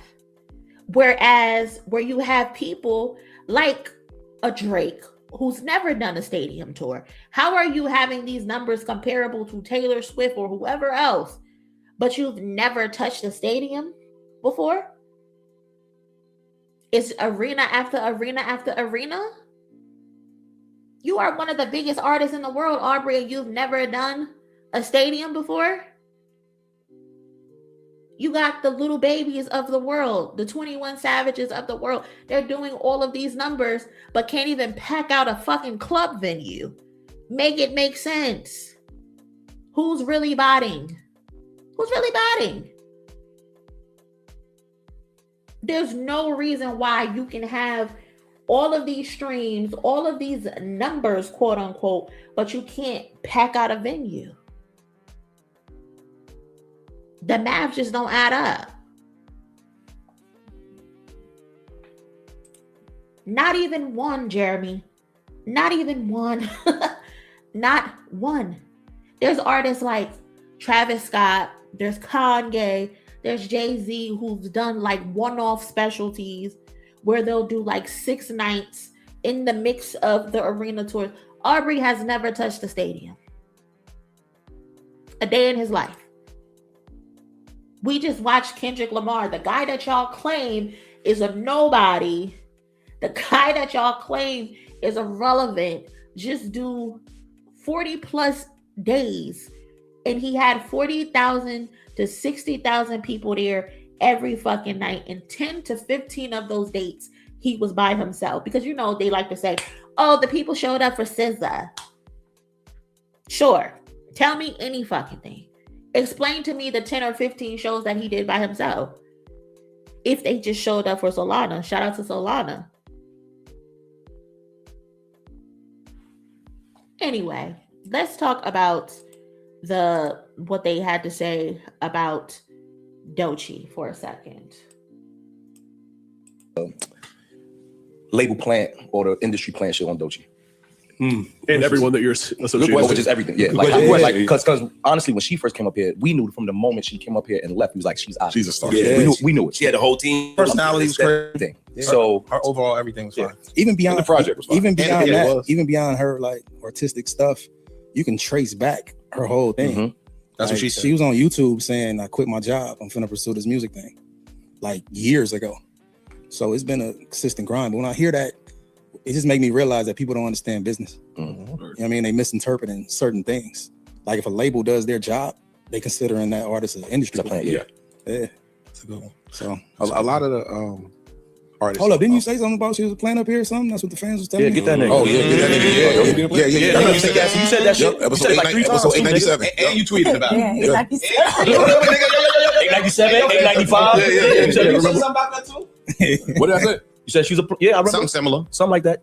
Oh, if you let me know what I said, I can answer to it. I ain't talking no smoke. Try to remember. Yeah, remember. You said it. Okay, he ain't gonna find it. I don't know that. Look at Eric's gonna find it. Eric's gonna find it. Off my vague memory, I think I was saying I understand some people would say that. Right. I don't think I was on that side because I understand how business works. I think I even said that in the conversation. No, that's not what you said. All right, well, when we find what we said, I'm into it. I ain't talking no smoke. He is such a... Oh yeah.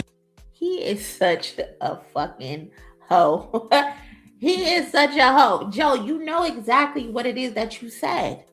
When Doechii came, and that's what baffled me. That's what baffled me because when Doechii came and sat on your couch, you were hee ha hooting and hollering about how amazing she is as an artist, how much you loved her project, how you think she's ready for a Kendrick feature. You're asking her, oh, are you gonna perform at the Super Bowl because she's ready, she can do it. Y'all had you said a lot of good things about Doechii when she sat on that couch when she was in y'all face. Then a couple months pass, you know, you're still on the I love Kendrick, I love TDE train. You're on your couch talking about, oh, you can't wait to see Kendrick. I can't wait to hug Kendrick. I can't wait to absorb some of his energy. You go to a concert, you don't get invited backstage. Now you got an attitude. Now you got an attitude. I remember, my memory might be fucked up a little bit from some shit, but I'll always remember a fake bitch's energy.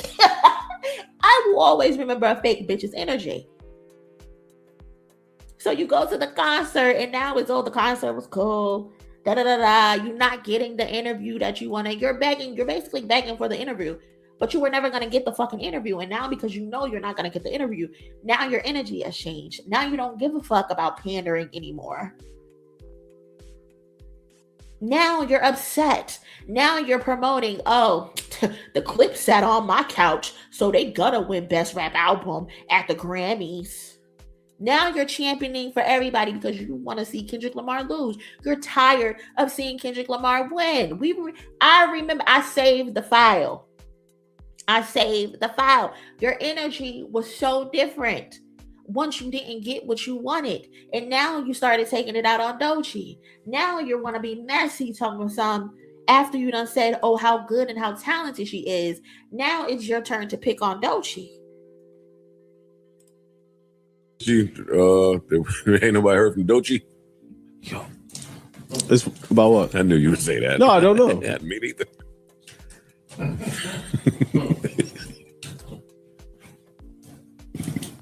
We can find another topic. Yeah, I was just asking y'all. I don't know what the context is. I don't know either. Just what the industry plan shit? move right along. Yeah, moving right along. Okay. I'm Parks. They ain't tripping me up. Why you asked that question? Because I thought it would be a little more obvious than it is, but I guess it's not yet. But it's kind of obvious.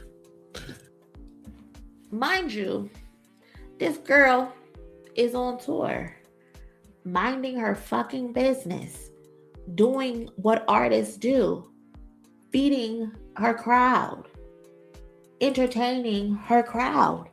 That's exactly what Doechii was doing. Headlining festival after festival. And you bring this girl up unprovoked for no fucking reason. And now all of a sudden you want to pretend and act like, oh, you don't know what you said. You don't know what you said. Hold on, because I did a whole video on this.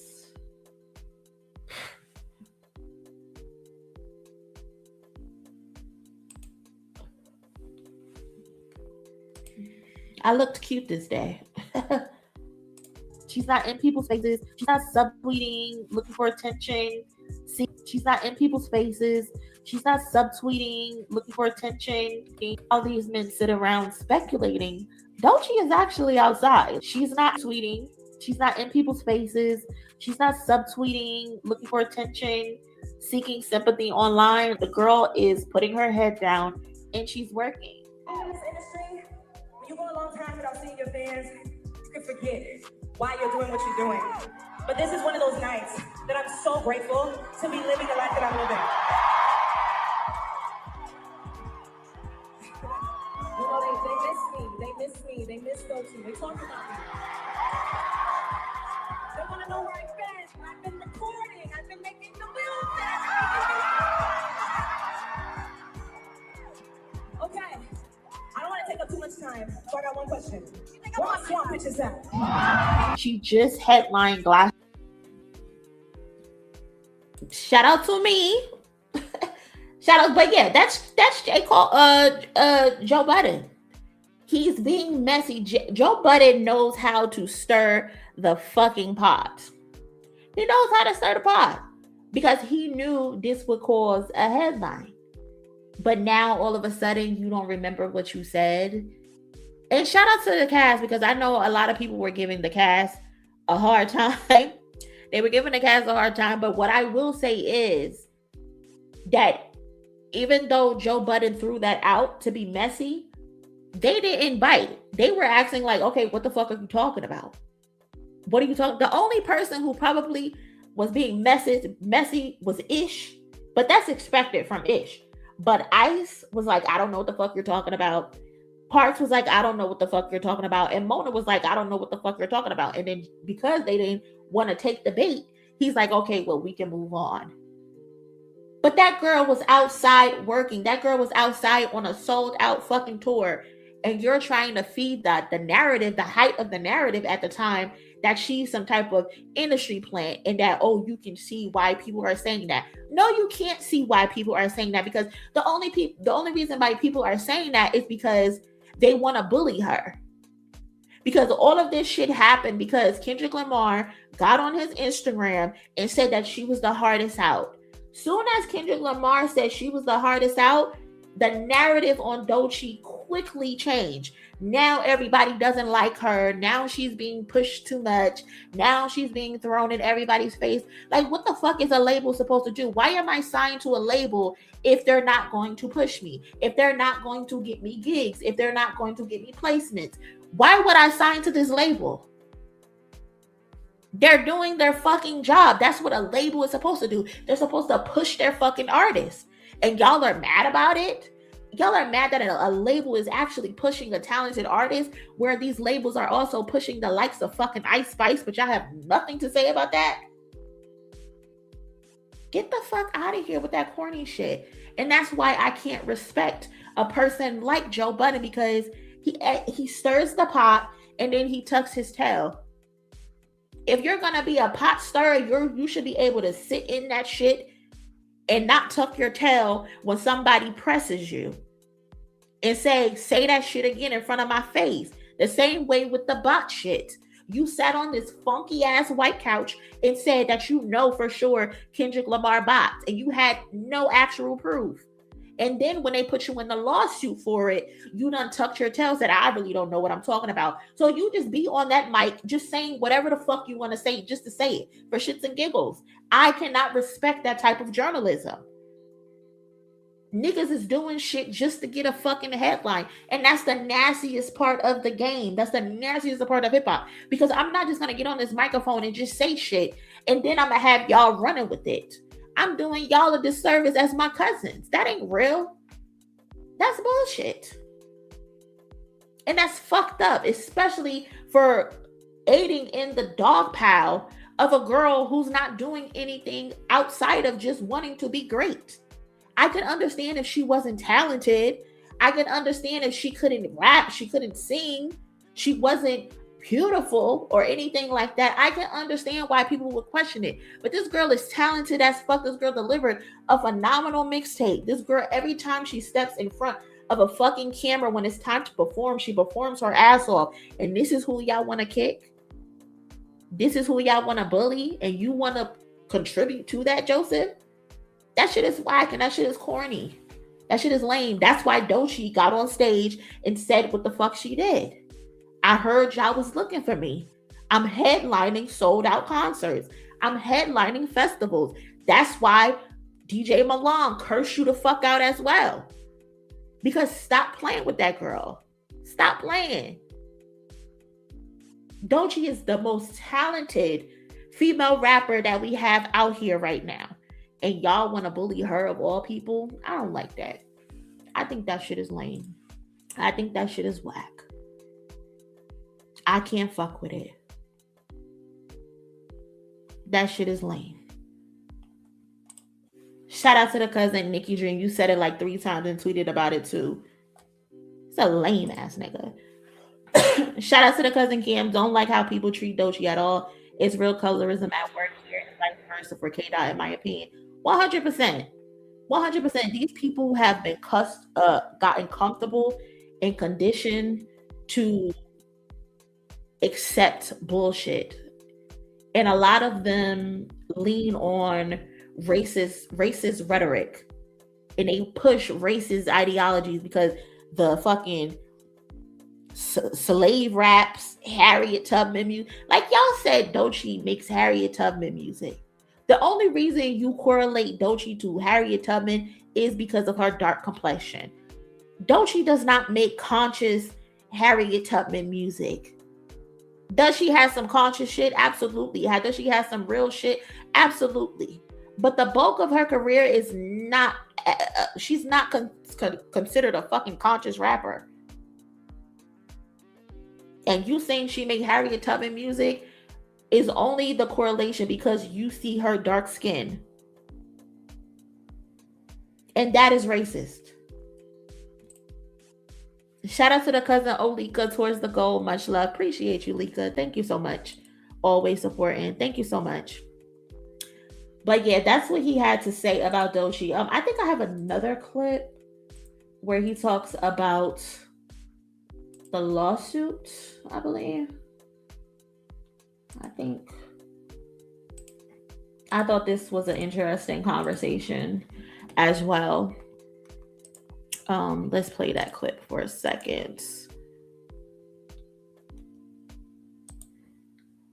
With the government, they better pray for a modern day Harriet. Listen, they all need to get down and fucking repent at the end of the day. Lawsuit. This is the video of the lawsuit where he talks about the lawsuit.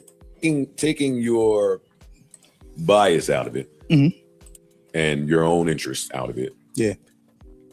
Could you kind of understand some of where Drake is coming from with the lawsuit after the battle? No, not at all. Like, we from a cloth where you don't do that. Like, we battling. It's a battle. It's words. I'm not really talking about his position with you guys is in it, but as far as him versus Universal, especially after that. Actually, what were your thoughts on that Dr. Dre and Lucian high five? You seen the high five? Don't lie. Don't even look to the side, nigga. You know the high five. They seemed happy. Oh shit! All right, see, Yeah, we ain't gonna get them. see, this is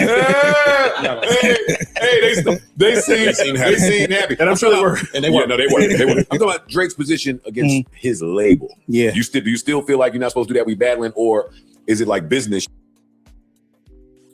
Shout out to the cousin Alexa. No, it's because she Black American and dark skin. If she was Dominican or PR, they wouldn't say that. I can agree and disagree with this because they also say the same shit about Beyonce. You know? But I understand what you're saying. Beyonce is light, but they also say that she makes Mufasa music. So yeah, this shit is very anti-Black. Shit that. No, I mean, if you feel like the people you're doing business with are doing something wrong or shady or behind, And they were. No, they were. I'm talking about Drake's position against his label. Yeah. Do you still feel like you're not supposed to do that? We battling, or is it like business shit that? No, I mean, if you feel like the people you're doing business with are doing something wrong or shady or behind the curtains, then yeah, you address it how you address it. I just think the pretense of what this was on.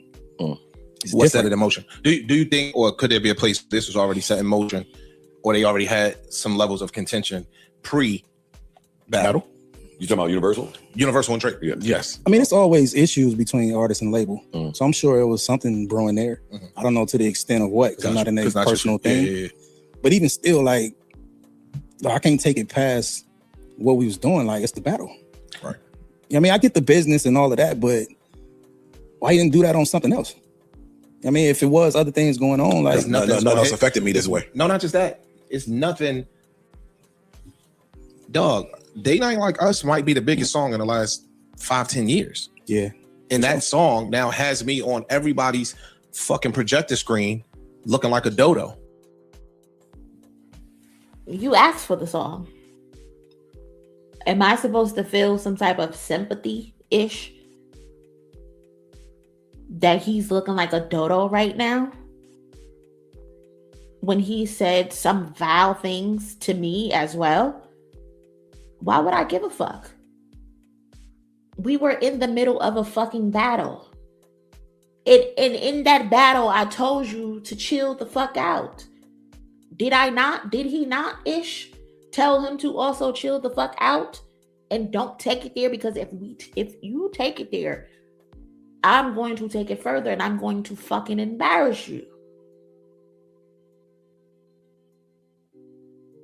He took that fucking risk. And you know why he took that risk? Because he thought UMG would protect him the same way UMG protect him versus Meek Mill, versus Pusha T. That's why his chest was sticking out. That's why he was on social media talking with so much conviction and confidence. Not because he knew he could actually beat Kendrick Lamar head up. No, he had UMG in his back pocket and he felt as though they would protect him. Because Drake didn't realize that Kendrick Lamar isn't a fucking idiot like he is. Kendrick Lamar actually got his affairs in order before he decided to go into this battle. Kendrick Lamar fulfilled his contract application, because to be honest, if we want to keep it fucking real, Top Dog has been protecting you, nigga. Top Dog has kept this nigga on a leash because he been wanting to spank you a long fucking time ago. He been wanting to spank you. So Top Dog has saved a lot of you niggas' lives over the last 10 plus years. So say thank you on that aspect. But Kendrick Lamar was smart enough to fulfill his contract obligations to TDE. He went on tour. He did what he needed to do after finishing Mr. Morale. And then he slaps you in the back of your head. Because he has the free will to do whatever it is that he fucking wants with no repercussions. My deal is up with TDE. Okay, now it's time to be independent. Now it's time to line this shit up the way that I want it to be. I'm not about to sign another deal with the label. No, I want to be independent. Let's get this distribution deal where they can only control certain aspects of what it is that I got going on. If Kendrick Lamar would have signed to a label, I have a 75 to 25% feeling that they would have tried to sabotage whatever it is that Kendrick Lamar was doing. I 100% believe that, because we've seen it with Meek Mill, where they told him that he couldn't drop certain music. They stalled him from being able to drop certain type of music. They did the same thing to Pusha T, where they took the Story of Adidon down for copyright issues from the beat because it belonged to Jay-Z or whatever. They would have tried to do the same thing, and he wanted UMG to do the exact same thing. He wanted UMG to put a muzzle on Kendrick Lamar while he is still able to go out and say whatever the fuck it is that he wanted to say about Kendrick Lamar. So no, Ish, I don't feel no sympathy that this nigga is on the Summer Jam screen, especially when Kendrick Lamar told this nigga to chill the fuck out. He told this nigga we could keep this shit a friendly fade. I have no sympathy for you. You done told the world that my woman sleeps with bodyguards. You done told the world that my child is a fucking bastard and doesn't know who his father is. You done told the world that I was molested as a child because you misinterpreted Mother I Sober. You done told the world that I'm a fucking milkman and that I have identity issues.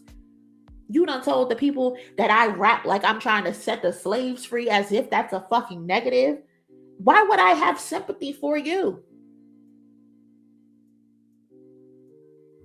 I'm supposed to feel sorry because you're a fucking idiot? No, that's not how this works.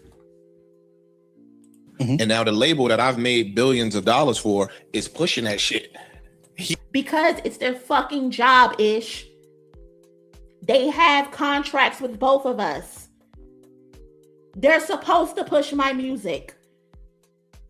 That's what they signed a contract for, you fucking idiot. Oh, they're only supposed to push Family Matters, is what you're saying? They're only supposed to push the record where you're telling the world when my woman is a fucking whore and my child is a bastard? That's what they're supposed to do, and just leave me to the wayside? Like, do these people not hear themselves? I don't give a fuck that you made that label millions of dollars. I've also made UMG millions of dollars. What the fuck are you saying? Have I not also put money in these people's pockets? This nigga is not the only one that's successful on this label. He could fill away. And then, because I've been pushed by the label, I know what it looks like when they start pushing it. Yep. I know what it's like when the label is cheating, because they've cheated for me my entire discography. But the gag is, once he realized, oh, they're not actually botting for him. This is actually real organic. Now you feel some type of way because you realize all of your shit has been a facade.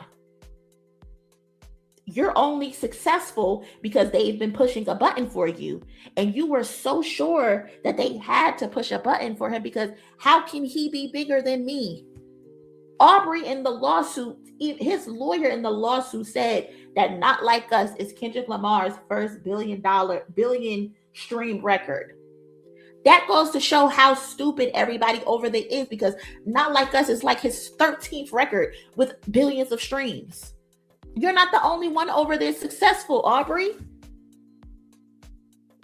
I don't know what bubble you're living in, but it's not just you. You're not even the big dog over there. The big dog over there is Taylor Swift.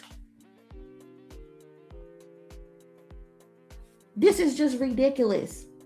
Yeah. That's why it's about to start snowing. It's a little chilly outside. Hey, You heard it? Like, you know, like, dog, look, That's the reason why I don't fuck with it, right? you heard the girl lie before. She in your bed lying to you, lying to the next nigga on the phone. Yeah. I heard you lie. So now when you come back and shoot me to lie, you know what I'm saying? Meanwhile, the only person who's lying is Aubrey. Like, what are you talking about, Ish? What the fuck are you talking about? What are you talking about? Oh, I know what a lie looks like because I've lied before. Oh, I know what a bot looks like because I've botted before. Just for the gag to be, oh, they didn't actually bot for him, so I got to drop it out of my lawsuit because I have actually no proof.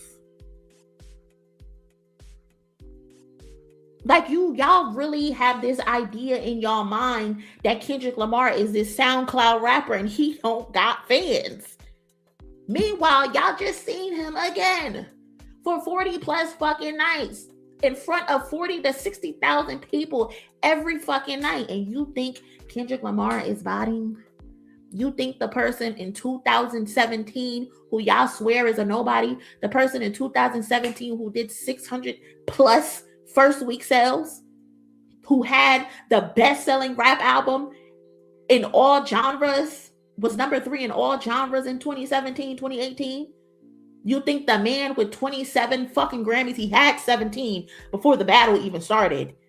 You think he's not successful? Are y'all crazy? Like, what rock are y'all really living under? And this is why y'all can't let it go, because y'all have lied to yourselves. Just like y'all have lied to yourselves about this man being successful. The media has beaten it in y'all heads that this man is so successful, and he's actually not. He's actually not who the media has told y'all he is. And y'all can't get over the fact that y'all have been lied to yourselves. Y'all allowed yourselves to be conditioned. And now y'all want to be upset with us. How is the $400 man stuck in a contract? Meanwhile, Kendrick Lamar can move and operate the way he fucking wants to. Like, yo, dog, you serious? So that's how I, you know what I mean? Like, that's No, I how get it. feel. And like I said, like, if you got issues with the people you work with, then handle it how you feel you should handle it. And that's that. And one thing you said, like, yo, we come from. Yeah. He don't. And I get it. You get what I'm saying? Like, I absolutely yeah, get it. like, if a nigga punch me in my face, I'm not going to no motherfucking police. So, Ish, if you understand that, why can't you understand that in this situation? If you get it, why can't you understand it in this situation? Why are you making excuses for him? What is the point of you arguing for him if you understand it? This is what I mean when I say y'all niggas be fake. But somebody that didn't grow up where I grew up and how I grew up, right? They go to the police. I can't necessarily be mad at them Yeah. because I absolutely can, and I can call it out too. I absolutely can, especially when you're running around town with your chest out like you Pac. You are not like that. And he's been running around here for the last 15 years like he like that. When in reality, all he does when he doesn't get his fucking way is he pouts and he runs to the fucking law. He did that shit on Degrassi when they refused to let him out of the wheelchair. He threatened that he would sue them if they didn't let him out the wheelchair. Motherfucker, you were shot and you're paralyzed. Now we're supposed to unparalyze you because your image. He's selfish. He's a spoiled fucking brat. And now here we are again. He wants to go to court and he wants to complain about rap lyrics. Meanwhile, he signed a petition saying that rap lyrics shouldn't be used in court. This is who you're standing on the front line and championing. A fucking goofy. That's what they stand on. That's their foundation. Our foundation comes from something different. And you understand what I'm saying? To your punch in the face example, for a person that's been protected and not even allowed to get punched in the face, that time that they get punched in the face, reacts totally. Or a nigga that never been to war, a nigga that never had no fight, nigga that never, you know what I'm saying? They ain't nobody problem but his. Why do we have to feel sympathy for this nigga? Huh? Why are y'all babying him? Notice nobody has felt any type of sympathy for Kendrick Lamar. Nobody has felt any type of sympathy for Whitney, who was disrespected in the worst way. The worst fucking way possible. If anybody has an argument for defamation and disrespect, it is Whitney. It is Whitney. But what she do? She stood to the side and she let her man handle it because she knew he would handle it. But if anybody has a fucking case, it is Whitney. He didn't have to bring that lady up. He didn't have to. Kendrick Lamar told him, don't bring that lady up. And he did so anyway. He disrespected her anyway. Yes, they all keep admitting that. Every time. They know how UMG protects this nigga. But the fact that y'all just keep pretending like that shit is okay and that shit is cool is beyond weird to me. I can't rock with that. I just can't. In fact, Whitney got disrespected the most as an innocent party. Like, that lady ain't have nothing to do with nothing. You chose to disrespect this lady and then you told her to shake her ass for you. Like, you're fucking crazy. So crazy to me. She did not deserve that. She did not deserve to be dragged in the middle of this nonsense. Kendrick Lamar mentioned Sarah, but he mentioned her by stating, don't treat your mother how your father treats your mom. Treat women with respect. Sarah deserves respect regardless of her previous lifestyle and the things that she's known for. Ridiculous. Shout out to Justin. Appreciate you pulling up. 2 years ago, Monie's the first person I heard make this point. She was right then and she's right now. Nobody cares when it comes to the women. It's just sad to see how women were discarded in all of this. Her name's Sophie. I don't know why I called her Sarah, but her name is Sophie. Yeah, Sophie. Shout out to Sophie.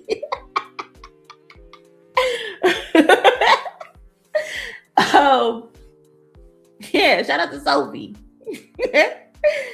I'm so tired.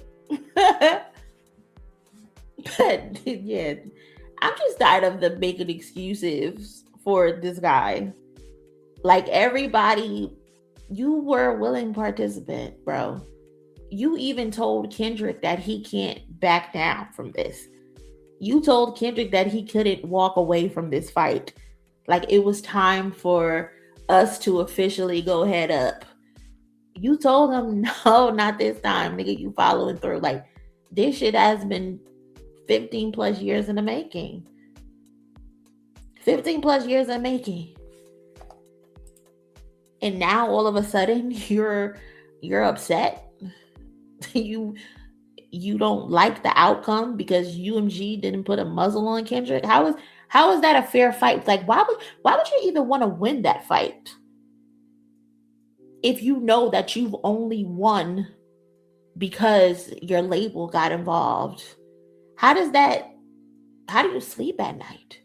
But then again, if you've been bodying your entire career and your success, it has only been built on a lie, then I can see why you're okay with it being a handicap match in all aspects.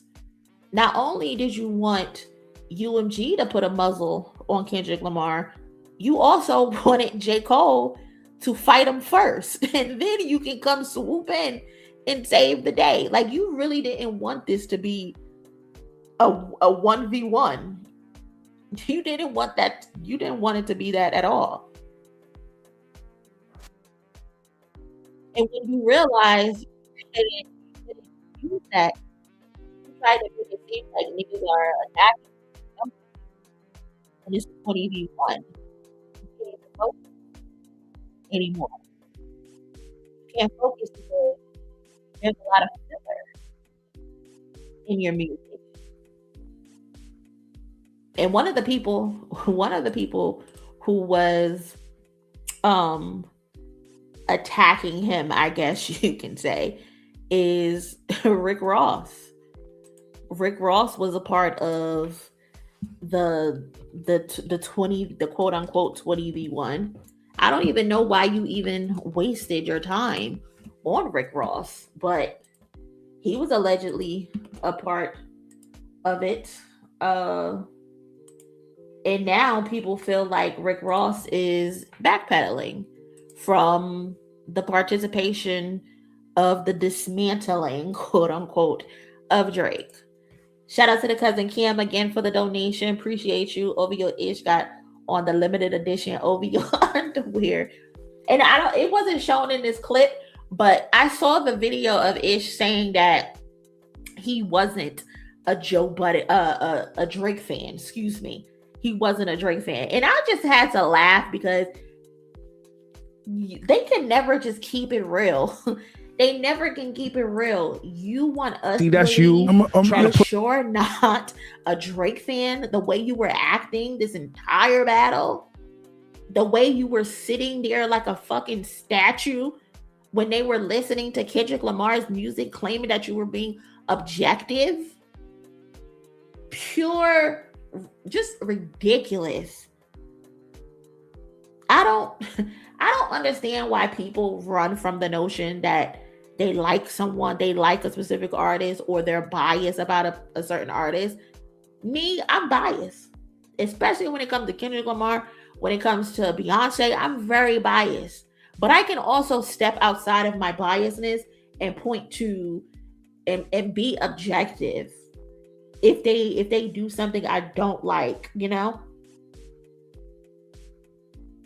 Ish acting like he was just objective this whole time is just a slap in the face. And it's as if we didn't all watch, like we can't go pull the files of him literally sitting there stiff as a board.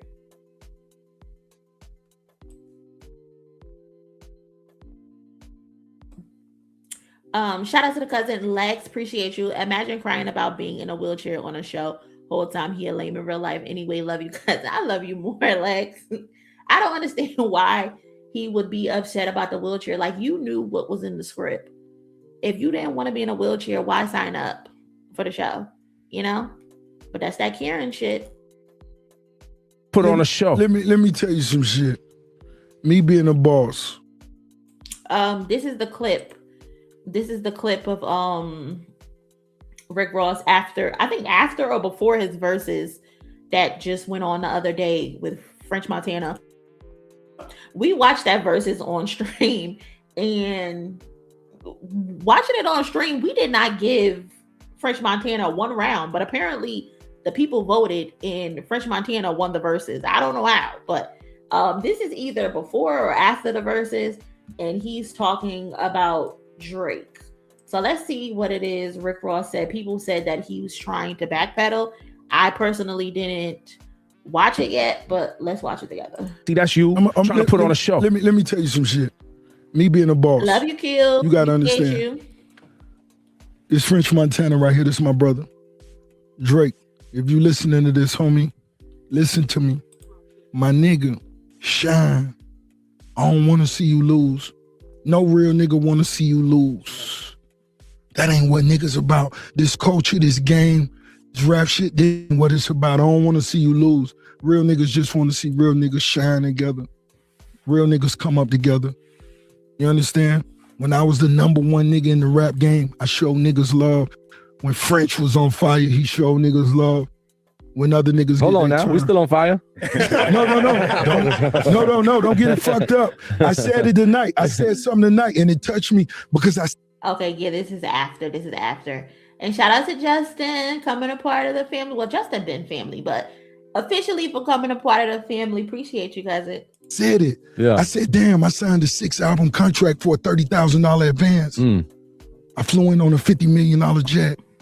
We never complained. We never cried. Never. We hustled our way out of any situation. 1,000,000%. You understand? 1,000,000%. Nigga don't hate on no nigga. And when I said that on stage, my nigga, I let DJ Nasty call that shit out. Whatever we gonna do, DJ Nasty, you let me know. Okay, we doing Aston Martin minus the Drake vocals. And when I said that, my nigga, wherever homie at, look, Montana still fuck with you on 1,000. Yeah, shout out to Drake. Listen to me. So love. Montana done came to me and nigga, we done had conversations, nigga. Listen, we ain't on no I'm not on no disrespectful shit. Montana, a real nigga. Ricky Rose, you know me. You know I love to be disrespectful. That's what I am. But my nigga, listen, it's deeper than rap. It's deeper than rap, homie. This is the first time I said this. Montana fuck with you the long way. You understand? Ain't no funny shit on this side. It's 1,000. And when I play records, I perform records. My nigga, Ricky Rose was the biggest nigga in the game, nigga. I had motherfucking John Legend and all the biggest niggas in the game on speed dial, ready to do albums with me. We collaborated with the niggas all my homies wanted to. We never said niggas weren't qualified. But homie, what we was saying was at the time, niggas were speaking for you. Niggas have the biggest niggas in the game on speed dial. But nigga, the niggas in the studio, Montana, like, call my nigga Drake. Cool, call me. Before I knew him. Just on some 1,000 shit. I would love to throw in right now. That's when you had the big nose, but we ain't gonna go there. Shout out to Drake, man. Let's not, you was doing good. Shout out. You was doing good. You was doing good. This the first time I'm gonna say this. You was doing This the good. first time I'm gonna say this. Shout out to homie. Yeah, shout out to Drake, man. Yeah, We're shout out with to you, homie. man. Montana riding for you, nigga. Yeah. You got real niggas on your side riding for you. And when you got real niggas riding for you, my nigga, niggas gonna respect it. I'm not gonna disrespect it. Renaissance of a ball. Shout out to the cousin Uja for the donation. Thank you so much for contributing to the goal. I appreciate you so much. Thank you. Listening to this, I don't know if this is a backpedal. Yeah, Charlotte, like this feels like he's trolling for the most part. I don't know. Like he's saying French Montana is still riding for you, despite the fact that the reason that I came at you is because of French Montana. So it's like Rick Ross, you low-key jumped out the window defending French Montana in the contract situation because Drake did some foul shit behind the scenes where he did a record and then he tried to take the record back or whatever. And Rick Ross did not like that, but he's standing here saying like, French Montana at least still fuck with you and he's a real nigga. And he also said like, a lot of people stood next to you who didn't need to stand next to you. You standing next to certain people gave Drake a lot of clout, gave Drake a lot of position.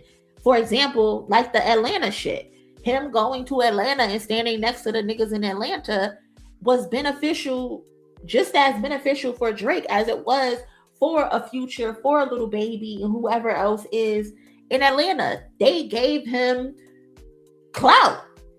Even if he was more successful than them, he needed something from them and he benefited the same way he went and took Kendrick Lamar and A$AP Rocky on tour. Yes, he was the headline artist, but him having Kendrick and A$AP Rocky on his tour was beneficial because he was tired of being seen as the soft rapper. The label asked him to take an R&B singer, and he said, no, I'm going to take these two hardcore rappers. One is from Compton, one is from Harlem, and this is going to help with my image. This is going to help with my street cred. And then he started pumping his chest out and looking like he was like that in his music videos. So a lot of people standing next to this man, although he was more successful than them, quote unquote, he benefited a lot from that too. So I get what Rick Ross is saying. It doesn't seem to me like he's backpedaling at all. it seems like he's just trolling the situation. But of course, you know, niggas lack common sense these days. Plus, people like to put captions and headlines on shit that ain't got nothing to do with the video. So this is interesting. He said that he didn't want to see Drake take a L. I mean, Kendrick Lamar kind of said that too. He said, keep making me dance, waving my hand, and it won't be no threat. Stop acting tough, nigga. Do your melodies. I like Drake with the melodies. That's kind of what Rick Ross is saying as well. Like, I don't want to see you lose. Just watch your fucking mouth. Like, I don't care what you doing out here in these streets. Be cordial. Be cool. Keep it Canadian. Like Lil Wayne said. You know? That's how I took this. I don't know why people are saying he's backpedaling. This didn't feel like a backpedal.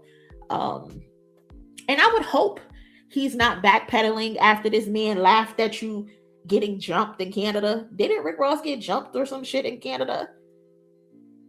You know, from Not Like Us, I think. I can't remember what the situation was, but I think he got jumped or somebody hit him or something.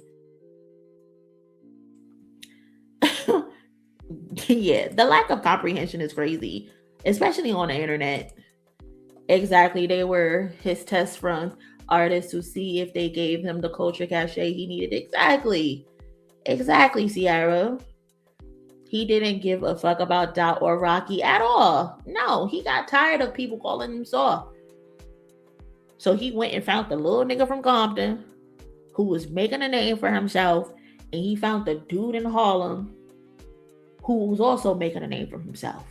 They all benefited from that tour. Everybody benefited from being on that tour. Like Sierra said, you got your culture cachet. Nasty.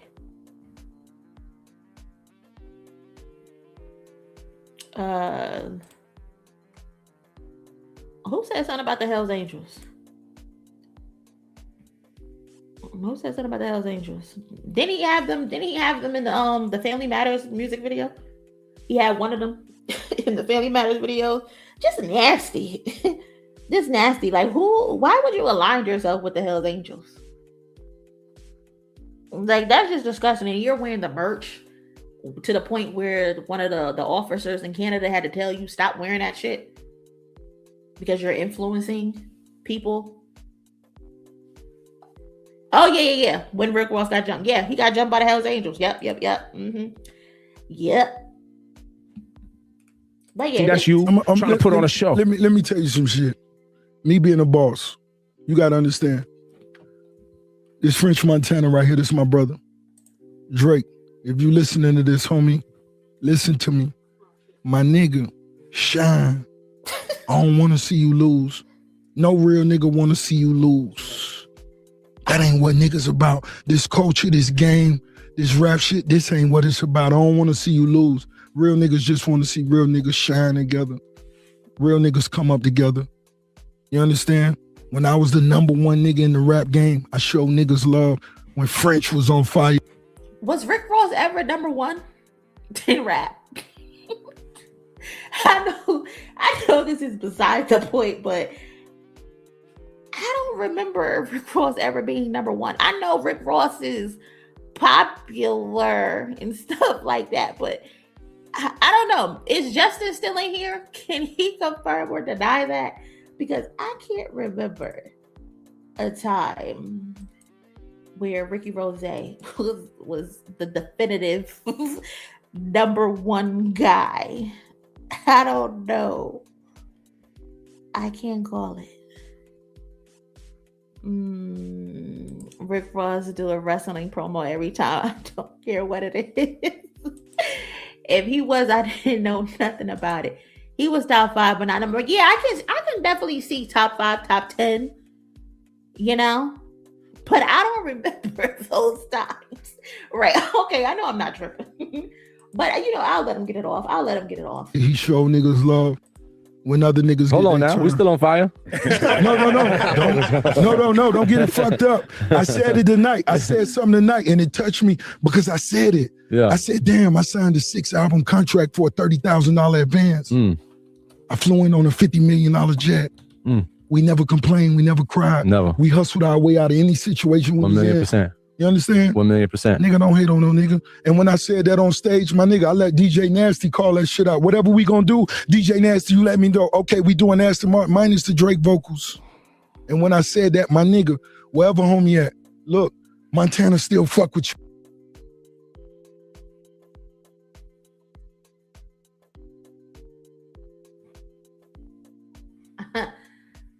So that's enough of that. But cousin tried to shoot him some bail. He might have had a #1 song. That about it. Rick Ross has never had a #1 song. He's had 3 top 10 hits though, and they've all featured Drake.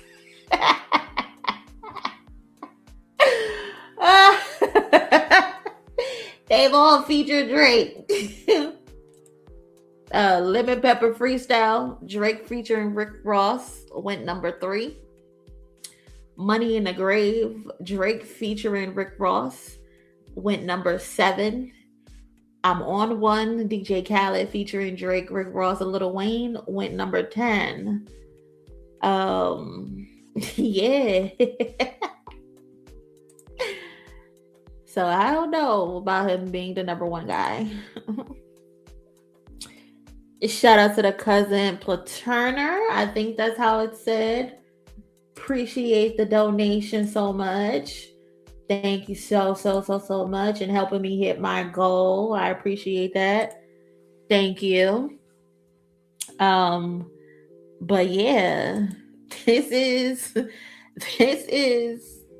Rick Ross's best.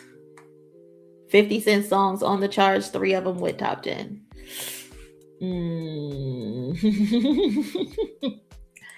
Damn, why he portrayed a boy like that? What did we miss? Rick Ross was upset about French Montana, and this is why you also can't be upset for other people, because French Montana don't give a fuck. He's saluting Drake. He's saying he got so much love for Drake. And here you go, went out your way, Rick Ross, to defend French Montana, and French Montana is just like, whatever. Whatever, I don't really care. This is why you can't fight other people's battles. And it don't be worth it. Say that again, Bing. He not like us either. Sometimes you just gotta let people get their shit off and let them handle their own business, because people do not care. Now you beefing with this man for no reason, essentially. And then I didn't even post this, staying on the Ross subject. OVO. Who are these people? Who are these people? Who the fuck is OVO Rocks? Who the fuck is OVO Neil? Who the fuck is OVO Mark? Like, do y'all need to have OVO in y'all name? Like, is it a mandatory thing to have OVO in your name? I don't know. But they're commenting, saying OVO Rock said, man, shut up. Popcorn Music said, chili ice pack for your left eye. OVO Neil sent the laughing emojis. OVO Mark responded to OVO Neil with the laughing emojis. I don't think the OVO coalition realizes that Rick Ross is actually trolling.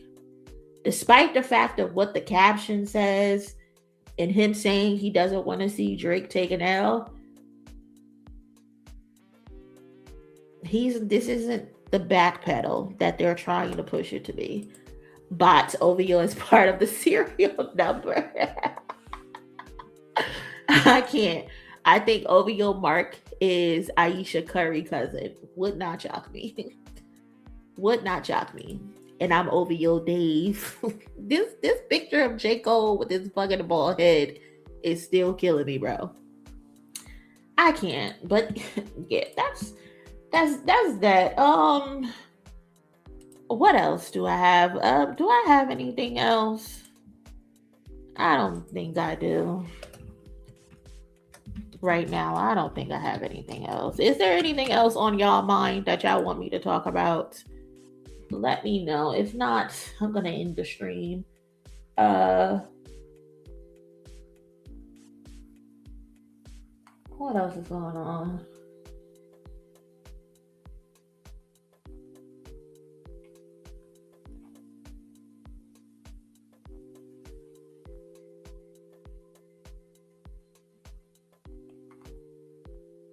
The hell is that?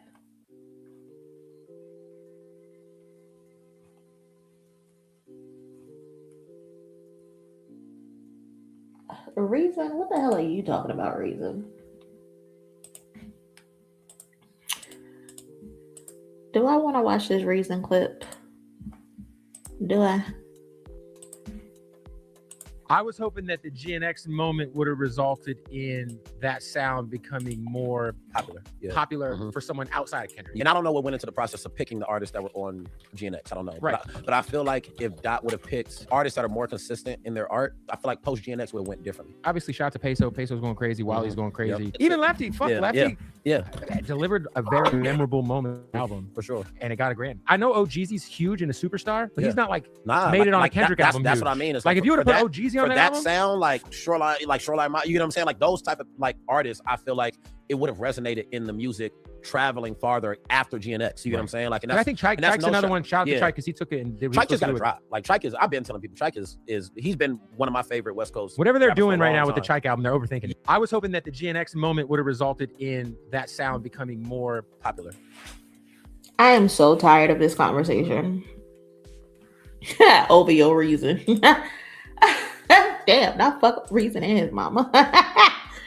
I can't. Oh yeah, the lawsuit. I forgot. How the fuck did I forget that? Reason, please. I am so tired of this conversation about what happened and what didn't happen. Did y'all really think these people were about to be on Billboard themselves? Did y'all really believe these people were about to be sitting on everybody's fucking platform, headlining random fucking tours? Like, be serious, bro. Be serious. Show me somebody who has put on someone or jumped on a record where everything after that one record has consistently been successful.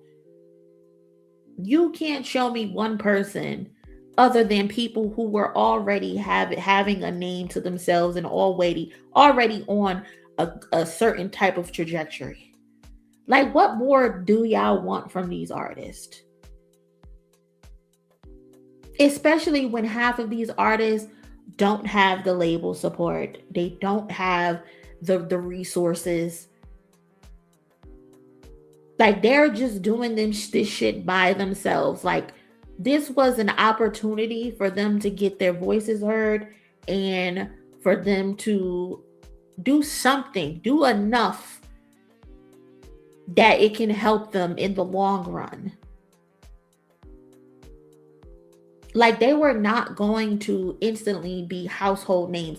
A lot of them are doing very well for themselves. A lot of them are doing very well for themselves and had a promising outlook. AZ Chike, I think would be the person that's most successful. Got signed to a label.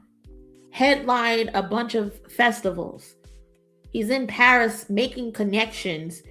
He got a feature from Pharrell. Got a feature from Tyler, the Creator, coming on his album whenever it is that he drops it. He's doing interviews. He's in New York City. He's in other areas. He's doing very well for himself. Hit a J3. He's on a very successful song with Gang Gang. You can't tell Jamie Foxx that Gang Gang isn't a #1 song of the fucking country, okay? Doechii 6. He should have been able to do something to himself, but Doechii 6 got demons where he's on fucking drugs and he's crashing cars and shit like that. So Doechii 6 got to get himself together. Lefty Gunplay is someone who also needed to get himself together. And what did he do? He went to rehab and got himself together. Signed to a label. getting his album together and shit like that, has features with other people. Now he's a Grammy Award winner. Am I his target audience? Absolutely not. The mariachi singer, she's booked and busy almost every fucking night. And the headline, what does the headline say? From GNX. So these artists are doing very well for themselves with the resources that they have. You know? Would it be cool to see them be able to do more? Yes. But if these artists are going to be able to do more, then platforms like Bootleg Kev need to have them on their platforms consistently whenever they're dropping music. The radio stations out there in Los Angeles need to consistently be playing their music. People of Los Angeles need to be supporting them. If y'all want this sound to be able to transition. If they don't have y'all support, how the fuck is other places in the world supposed to support them? Y'all don't even support them. All I see is you niggas in LA with platforms kicking their backs in. That's corny. That's lame. What the fuck is this? What was the other nigga's name? Peso. He was nominated for Freshman of the Year on XXL. A lot of people are doing pretty good for themselves. It ain't what y'all want it to be, but it's still something. And they're still trying. That should be what matters. I can understand if y'all got these features and you did absolutely nothing with it. Every last one of these people that's featured on GNX are still consistently putting out music. If they just sat the fuck down and then just tried to eat from that, then I can understand the hoopla. But y'all gotta let it go. And Reason, shut the fuck up, bro. Just shut the fuck up. I mean, you didn't really say anything in this clip, I guess. You suggested who would be better options, but nobody gives a fuck what you gotta say, Reason. Shut up. Just shut up. Yeah, they really try and can't be easy. It can't be. We see successful people struggling. And you think some little dude from Cali is gonna be out here making headlines everywhere? That's not how this shit works. It's not how this shit work at all. Head and Gina brought many of them folks on their shows. Gotta do the work. Gotta support them, Gotta platform them. But, people just be messy. For no reason. Just messy. Hold on. Oh yeah, we do have the lawsuit. I don't know how I forgot that, but there was a updated amicus brief about the lawsuit. Where is it? Here it goes. And I think this is from on appeal from United States District Court. I got brief of the Floyd Abrams Institute for Freedom of Expression and Professor Lariska in support of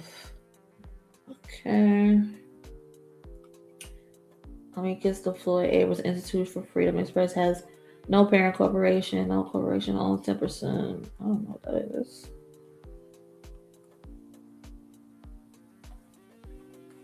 Hold on, y'all.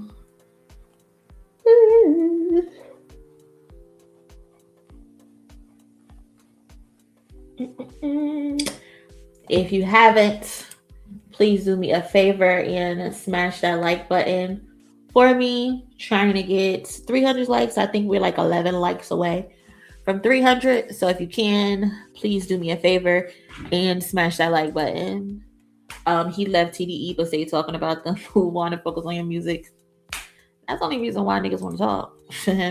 Money G's dummies were so on the OVO spell, it baffles them that Dot didn't use popular West Coast artists, but local. Niggas is never satisfied. They're never satisfied, bro. Ever. It goes from, oh, you don't put nobody on, to, oh, you didn't put the right people on. Like, get out of here, bro. Get out of here. So I've read over this before getting on stream, and essentially this document that was filed is from the Floyd Abrams Institute for Freedom of Expression at Yale Law School. Constitutional law professor Larissa Ladisky. Sorry if I fucked your name up. Didn't mean to do that. Their entire identity is rooted in defending free speech, press freedom, artistic expression, and First Amendment protection. So basically what they are defending is UMG. By extension, they are also defending the artistic and legal protections around Kendrick's Not Like Us diss.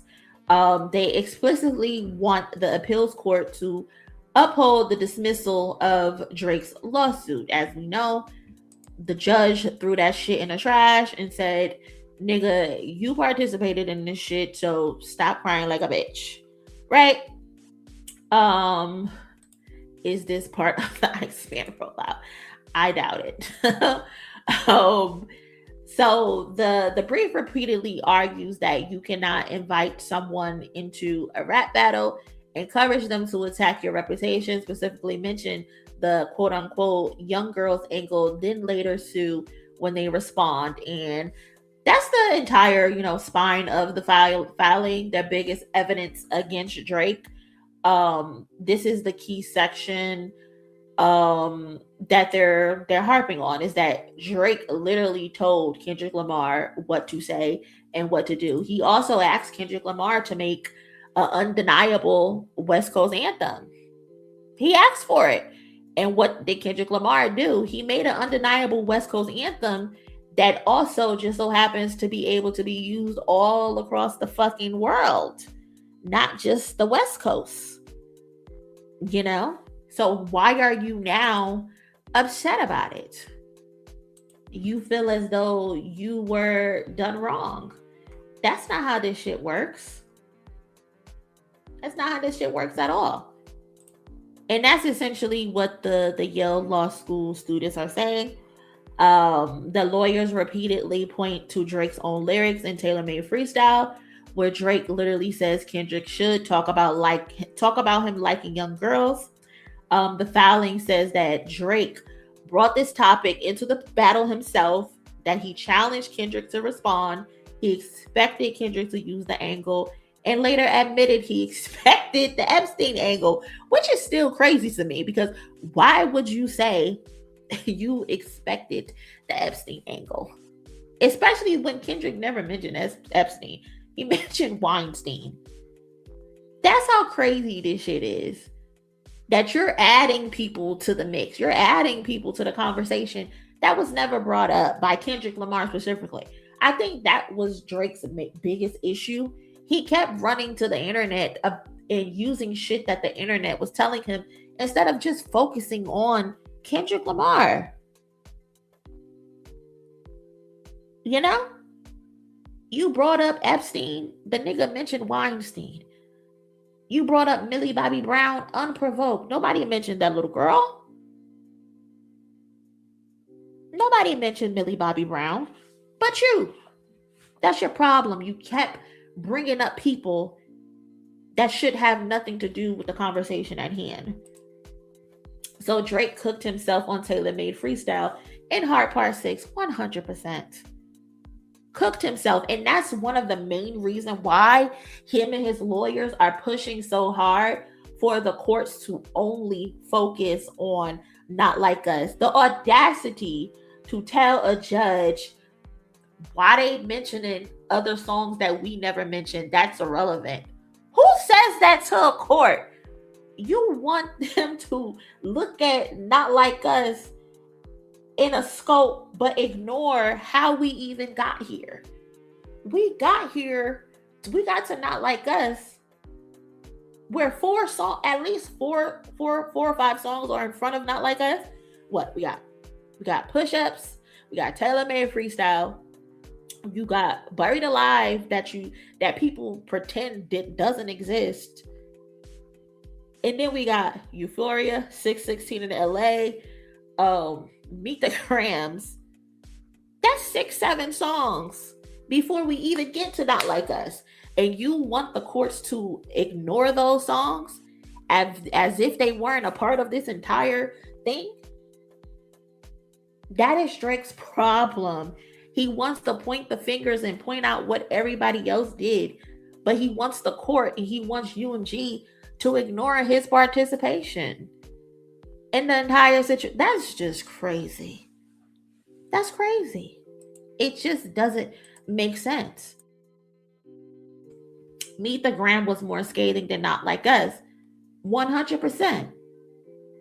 100%. But he would be subjected to being exposed if they look at Meet the Grams. He don't want them to look at Meet the Grams because they would have to go line by line and go through discovery.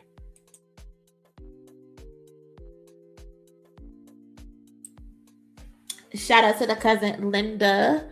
Your cousin, my friend who's a lawyer, said that once the judge throws out a case, you then appeal it. The next judge usually upholds the lower court's ruling. Pretty much you only get one bite at the apple.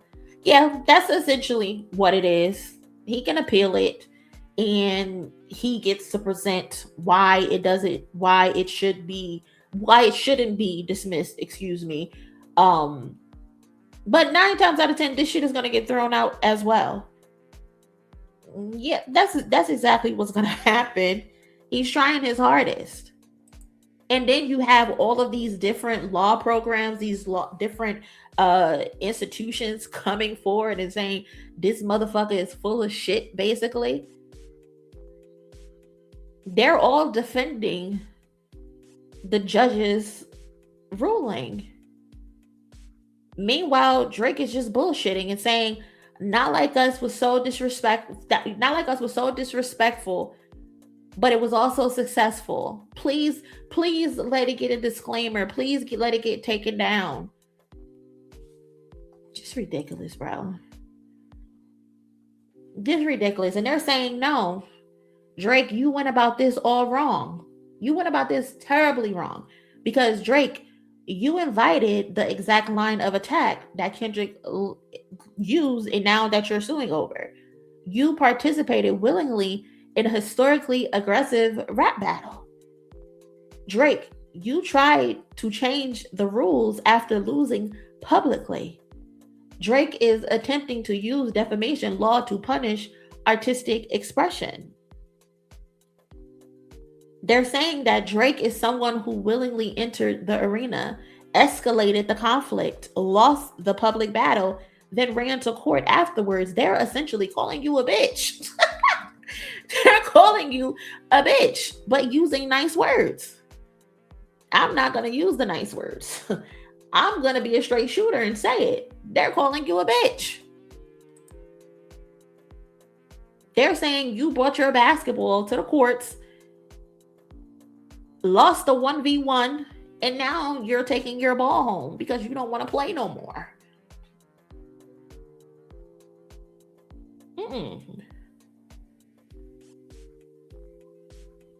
And then one thing that I love, they use the analogy of a boxer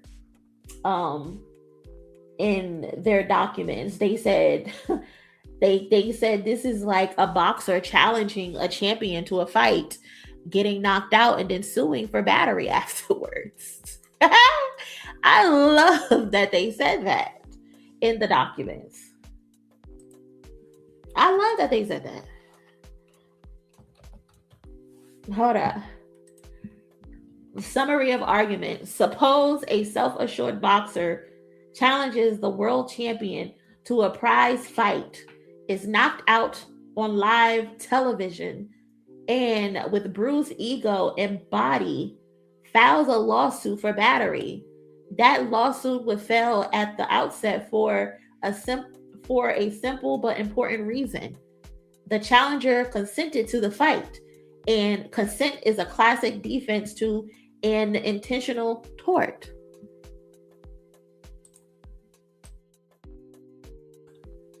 And that's another thing about this shit.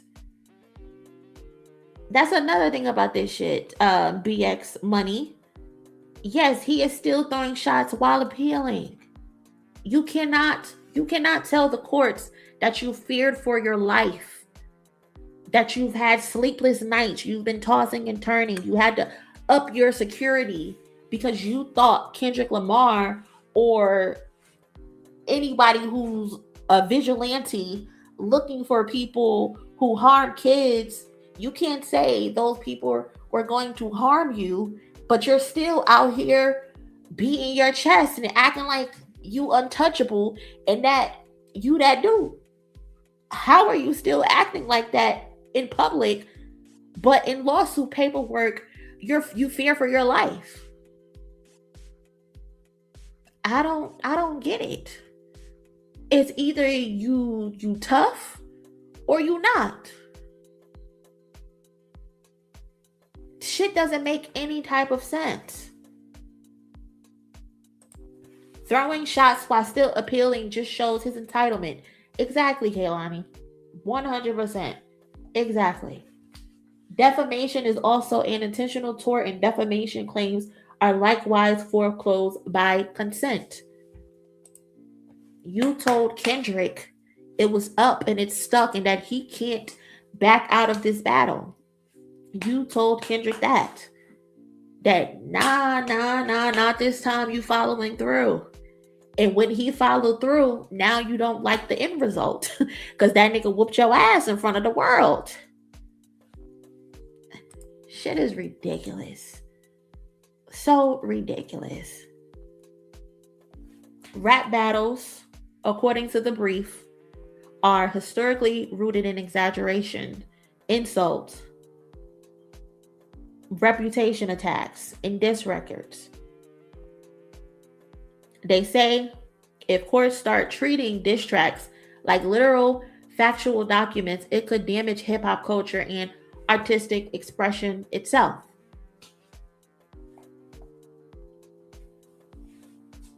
They are defending Kendrick Lamar's lyrics in this document.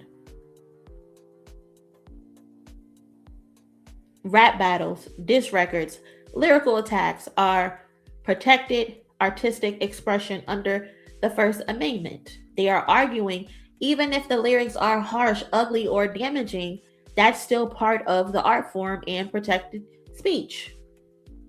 They defend UMG. They said this is important because Drake tried to structure the lawsuit around UMG instead of directly around Kendrick. The brief says Drake is strategically avoiding mentioning tailor-made freestyle because it hurts his case. He does not want to talk about tailor-made freestyle. He does not want to talk about Meet the Grams. He doesn't want to talk about anything that he did because it proves you were down. You were with the shits. You were so tough. You had all the confidence in the fucking world. Because you were going to weaponize your resources. And when you couldn't weaponize your resources, you threw a tantrum. If shit like this doesn't prove to people how he operates behind the scenes, how he believes that he can do whatever he wants to do, but no one else can do anything to me. If y'all can't see that and y'all pretend like y'all can't see that, I know what type of person you are and I can't respect you. I just can't. They are accusing Drake of trying to shift the blame towards UMG's promotion of the song instead of acknowledging, again, that he participated in the battle, wanted the attention, benefited from the battle too, and understood diss tracks would go viral. Because again, people also like to pretend Like Kendrick was the only one who whitelisted his music. Drake, you also whitelisted your music. So why would you have the audacity to put streamers in your lawsuit? Black streamers at that. You put them in your lawsuit, try to accuse them of anti-Semitism. Like you were willing to ruin their careers. Potentially. When they reacted to your music as well. You didn't put in the lawsuit though that they reacted to your music. You only put in the lawsuit that they reacted to Kendrick Lamar's music and got millions of views. And it's funny, you can put them in the lawsuit and how many views they got, but also turn around and tell us that the music is botted. You are harping on how many views these streamers got on YouTube. They got millions of views, but also telling us that the views aren't real. How does that make sense? It's all a big fucking contradiction. Drake is trying to weaponize defamation law because he lost culturally. He wants the benefits of rap beef without the consequences. He is trying to redefine the rules after the fact. They are trying to, in real time, change the rules of hip hop. Drake isn't the only one who's doing that. J. Cole is also trying to do that. When they don't get their way, they want to bend the rules and they want to change the rules. And that's funny coming from somebody who will get in a documentary and say, I study rap battles for a living. Exactly, Charlotte. Updating the view numbers every time they file. Shout out to Pepper. DJ Wu Kid said that Lucien called and asked why he leaked push-ups. UMG didn't want him to battle. See? See? They be exposing the truth. Now, I didn't see this clip, and I don't take Pepper as a bullshitter. So I believe this actually happened.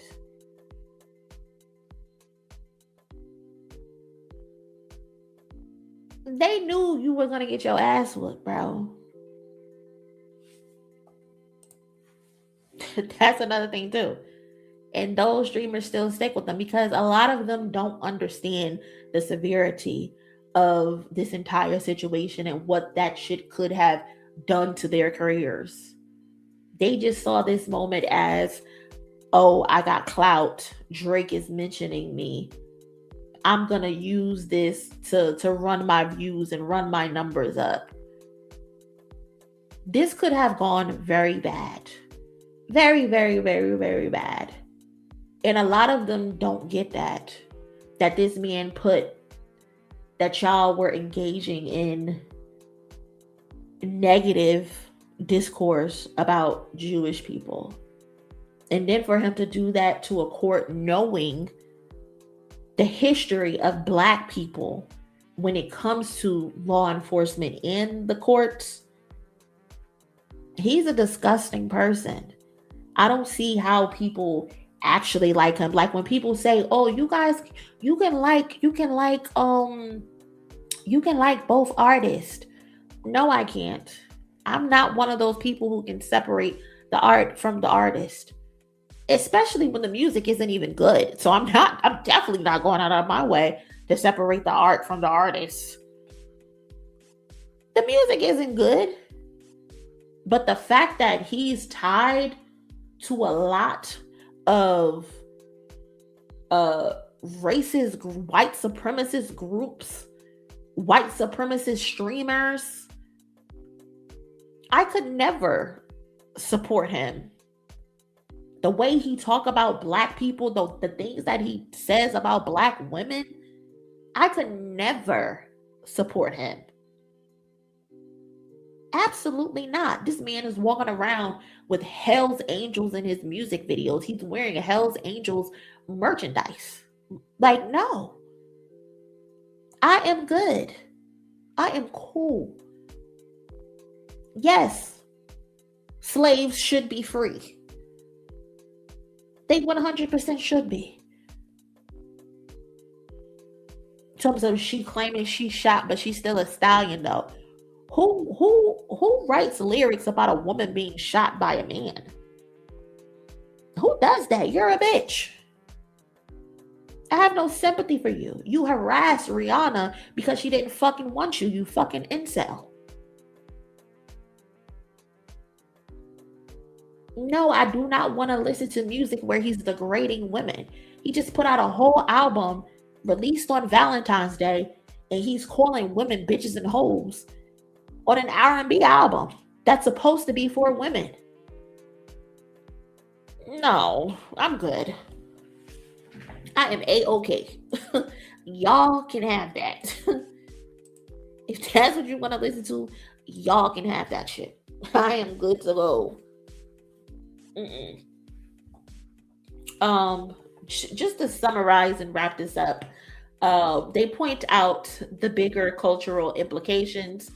The brief repeatedly warns that if Drake lawsuit succeeds, it could chill artistic expression. Again, they keep saying that it could hurt rap battles. It could create fear around diss tracks and encourage artists to sue instead of responding musically.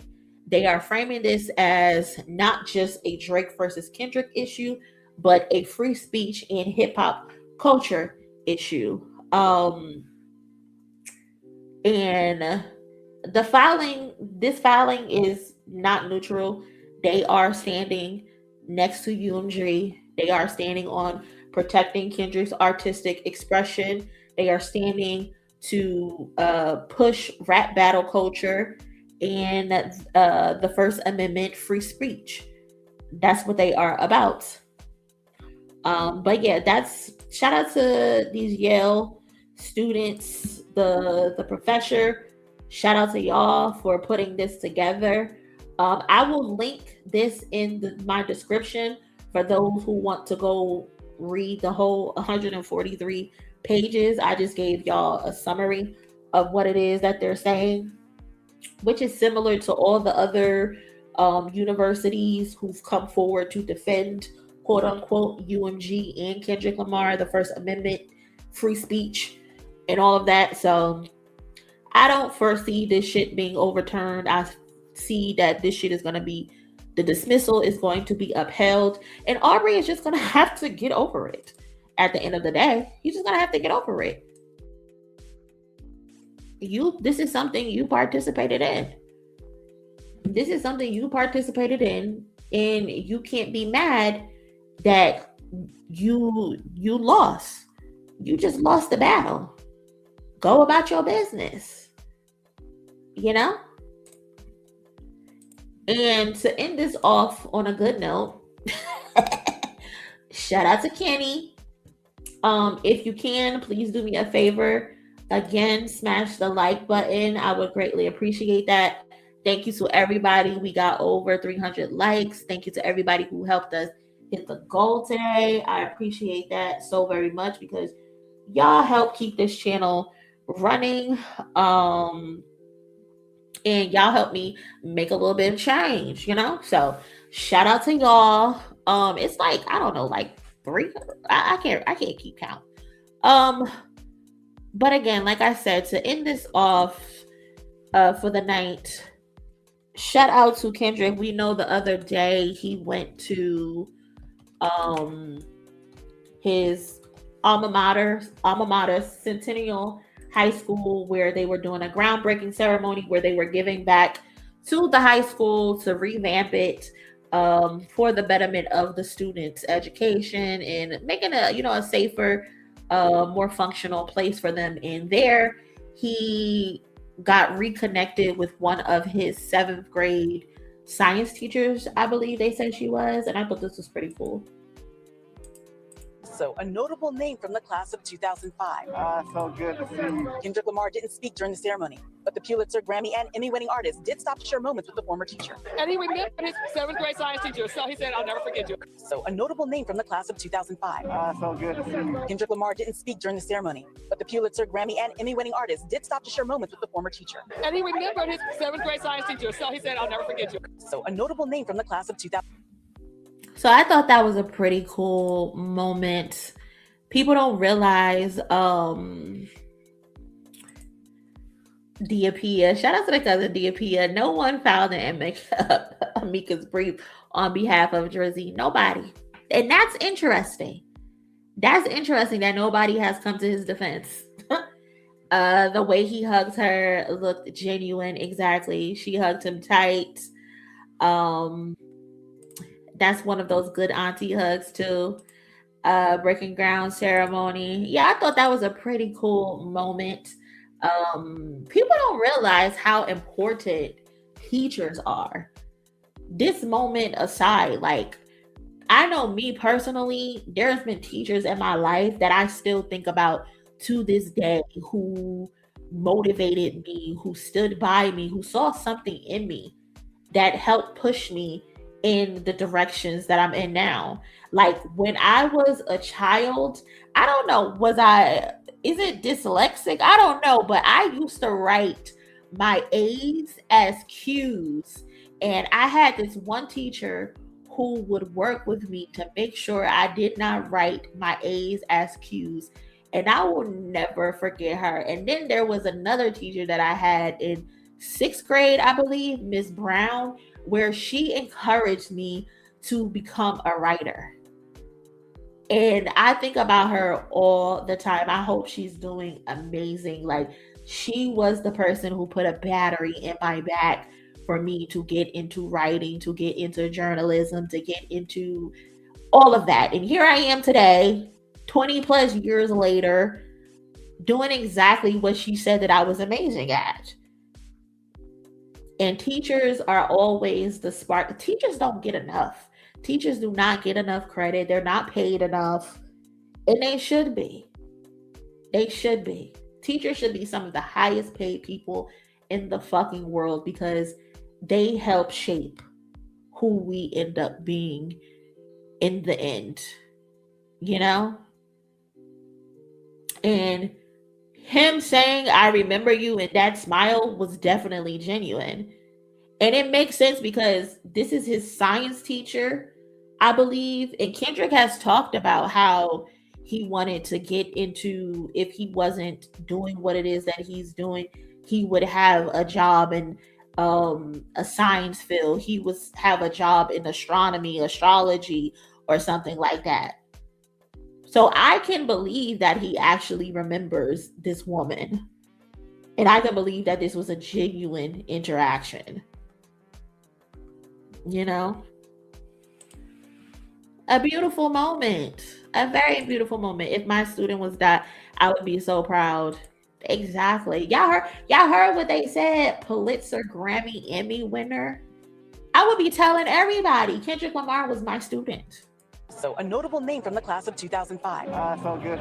Kendrick Lamar didn't speak during the ceremony, but the Pulitzer, Grammy, and Emmy-winning artist did. But the Pulitzer, Grammy, and Emmy-winning artist. Okay, I would be bragging to everybody that I taught Kendrick Lamar. Okay? Teachers are so amazing. My 3rd grade teacher, love her. I hated math to this day. And art teacher put me on to drawing. See? They be the ones putting those batteries outside of your parents and your family, of course, right? But they be the ones who be motivating us to go into the fields that we love. So shout out to the science teacher. I don't think they ever said her name. I wish they would have said her name. But this was such a beautiful moment. Definitely a beautiful moment. But cousins, that's all I got for tonight. I appreciate y'all pulling up and hanging with me for the last 3 hours and some change. I didn't intend to be on here for 3 hours, but we got a lot in. We had a lot of conversation, a lot of good conversation. So shout out to y'all. Shout out to the chat. Shout out to the likes. Shout out to the people who donated. I appreciate y'all. And until next time, until the next stream. I think tomorrow we're having a movie night. We were supposed to watch Kendrick's what was it?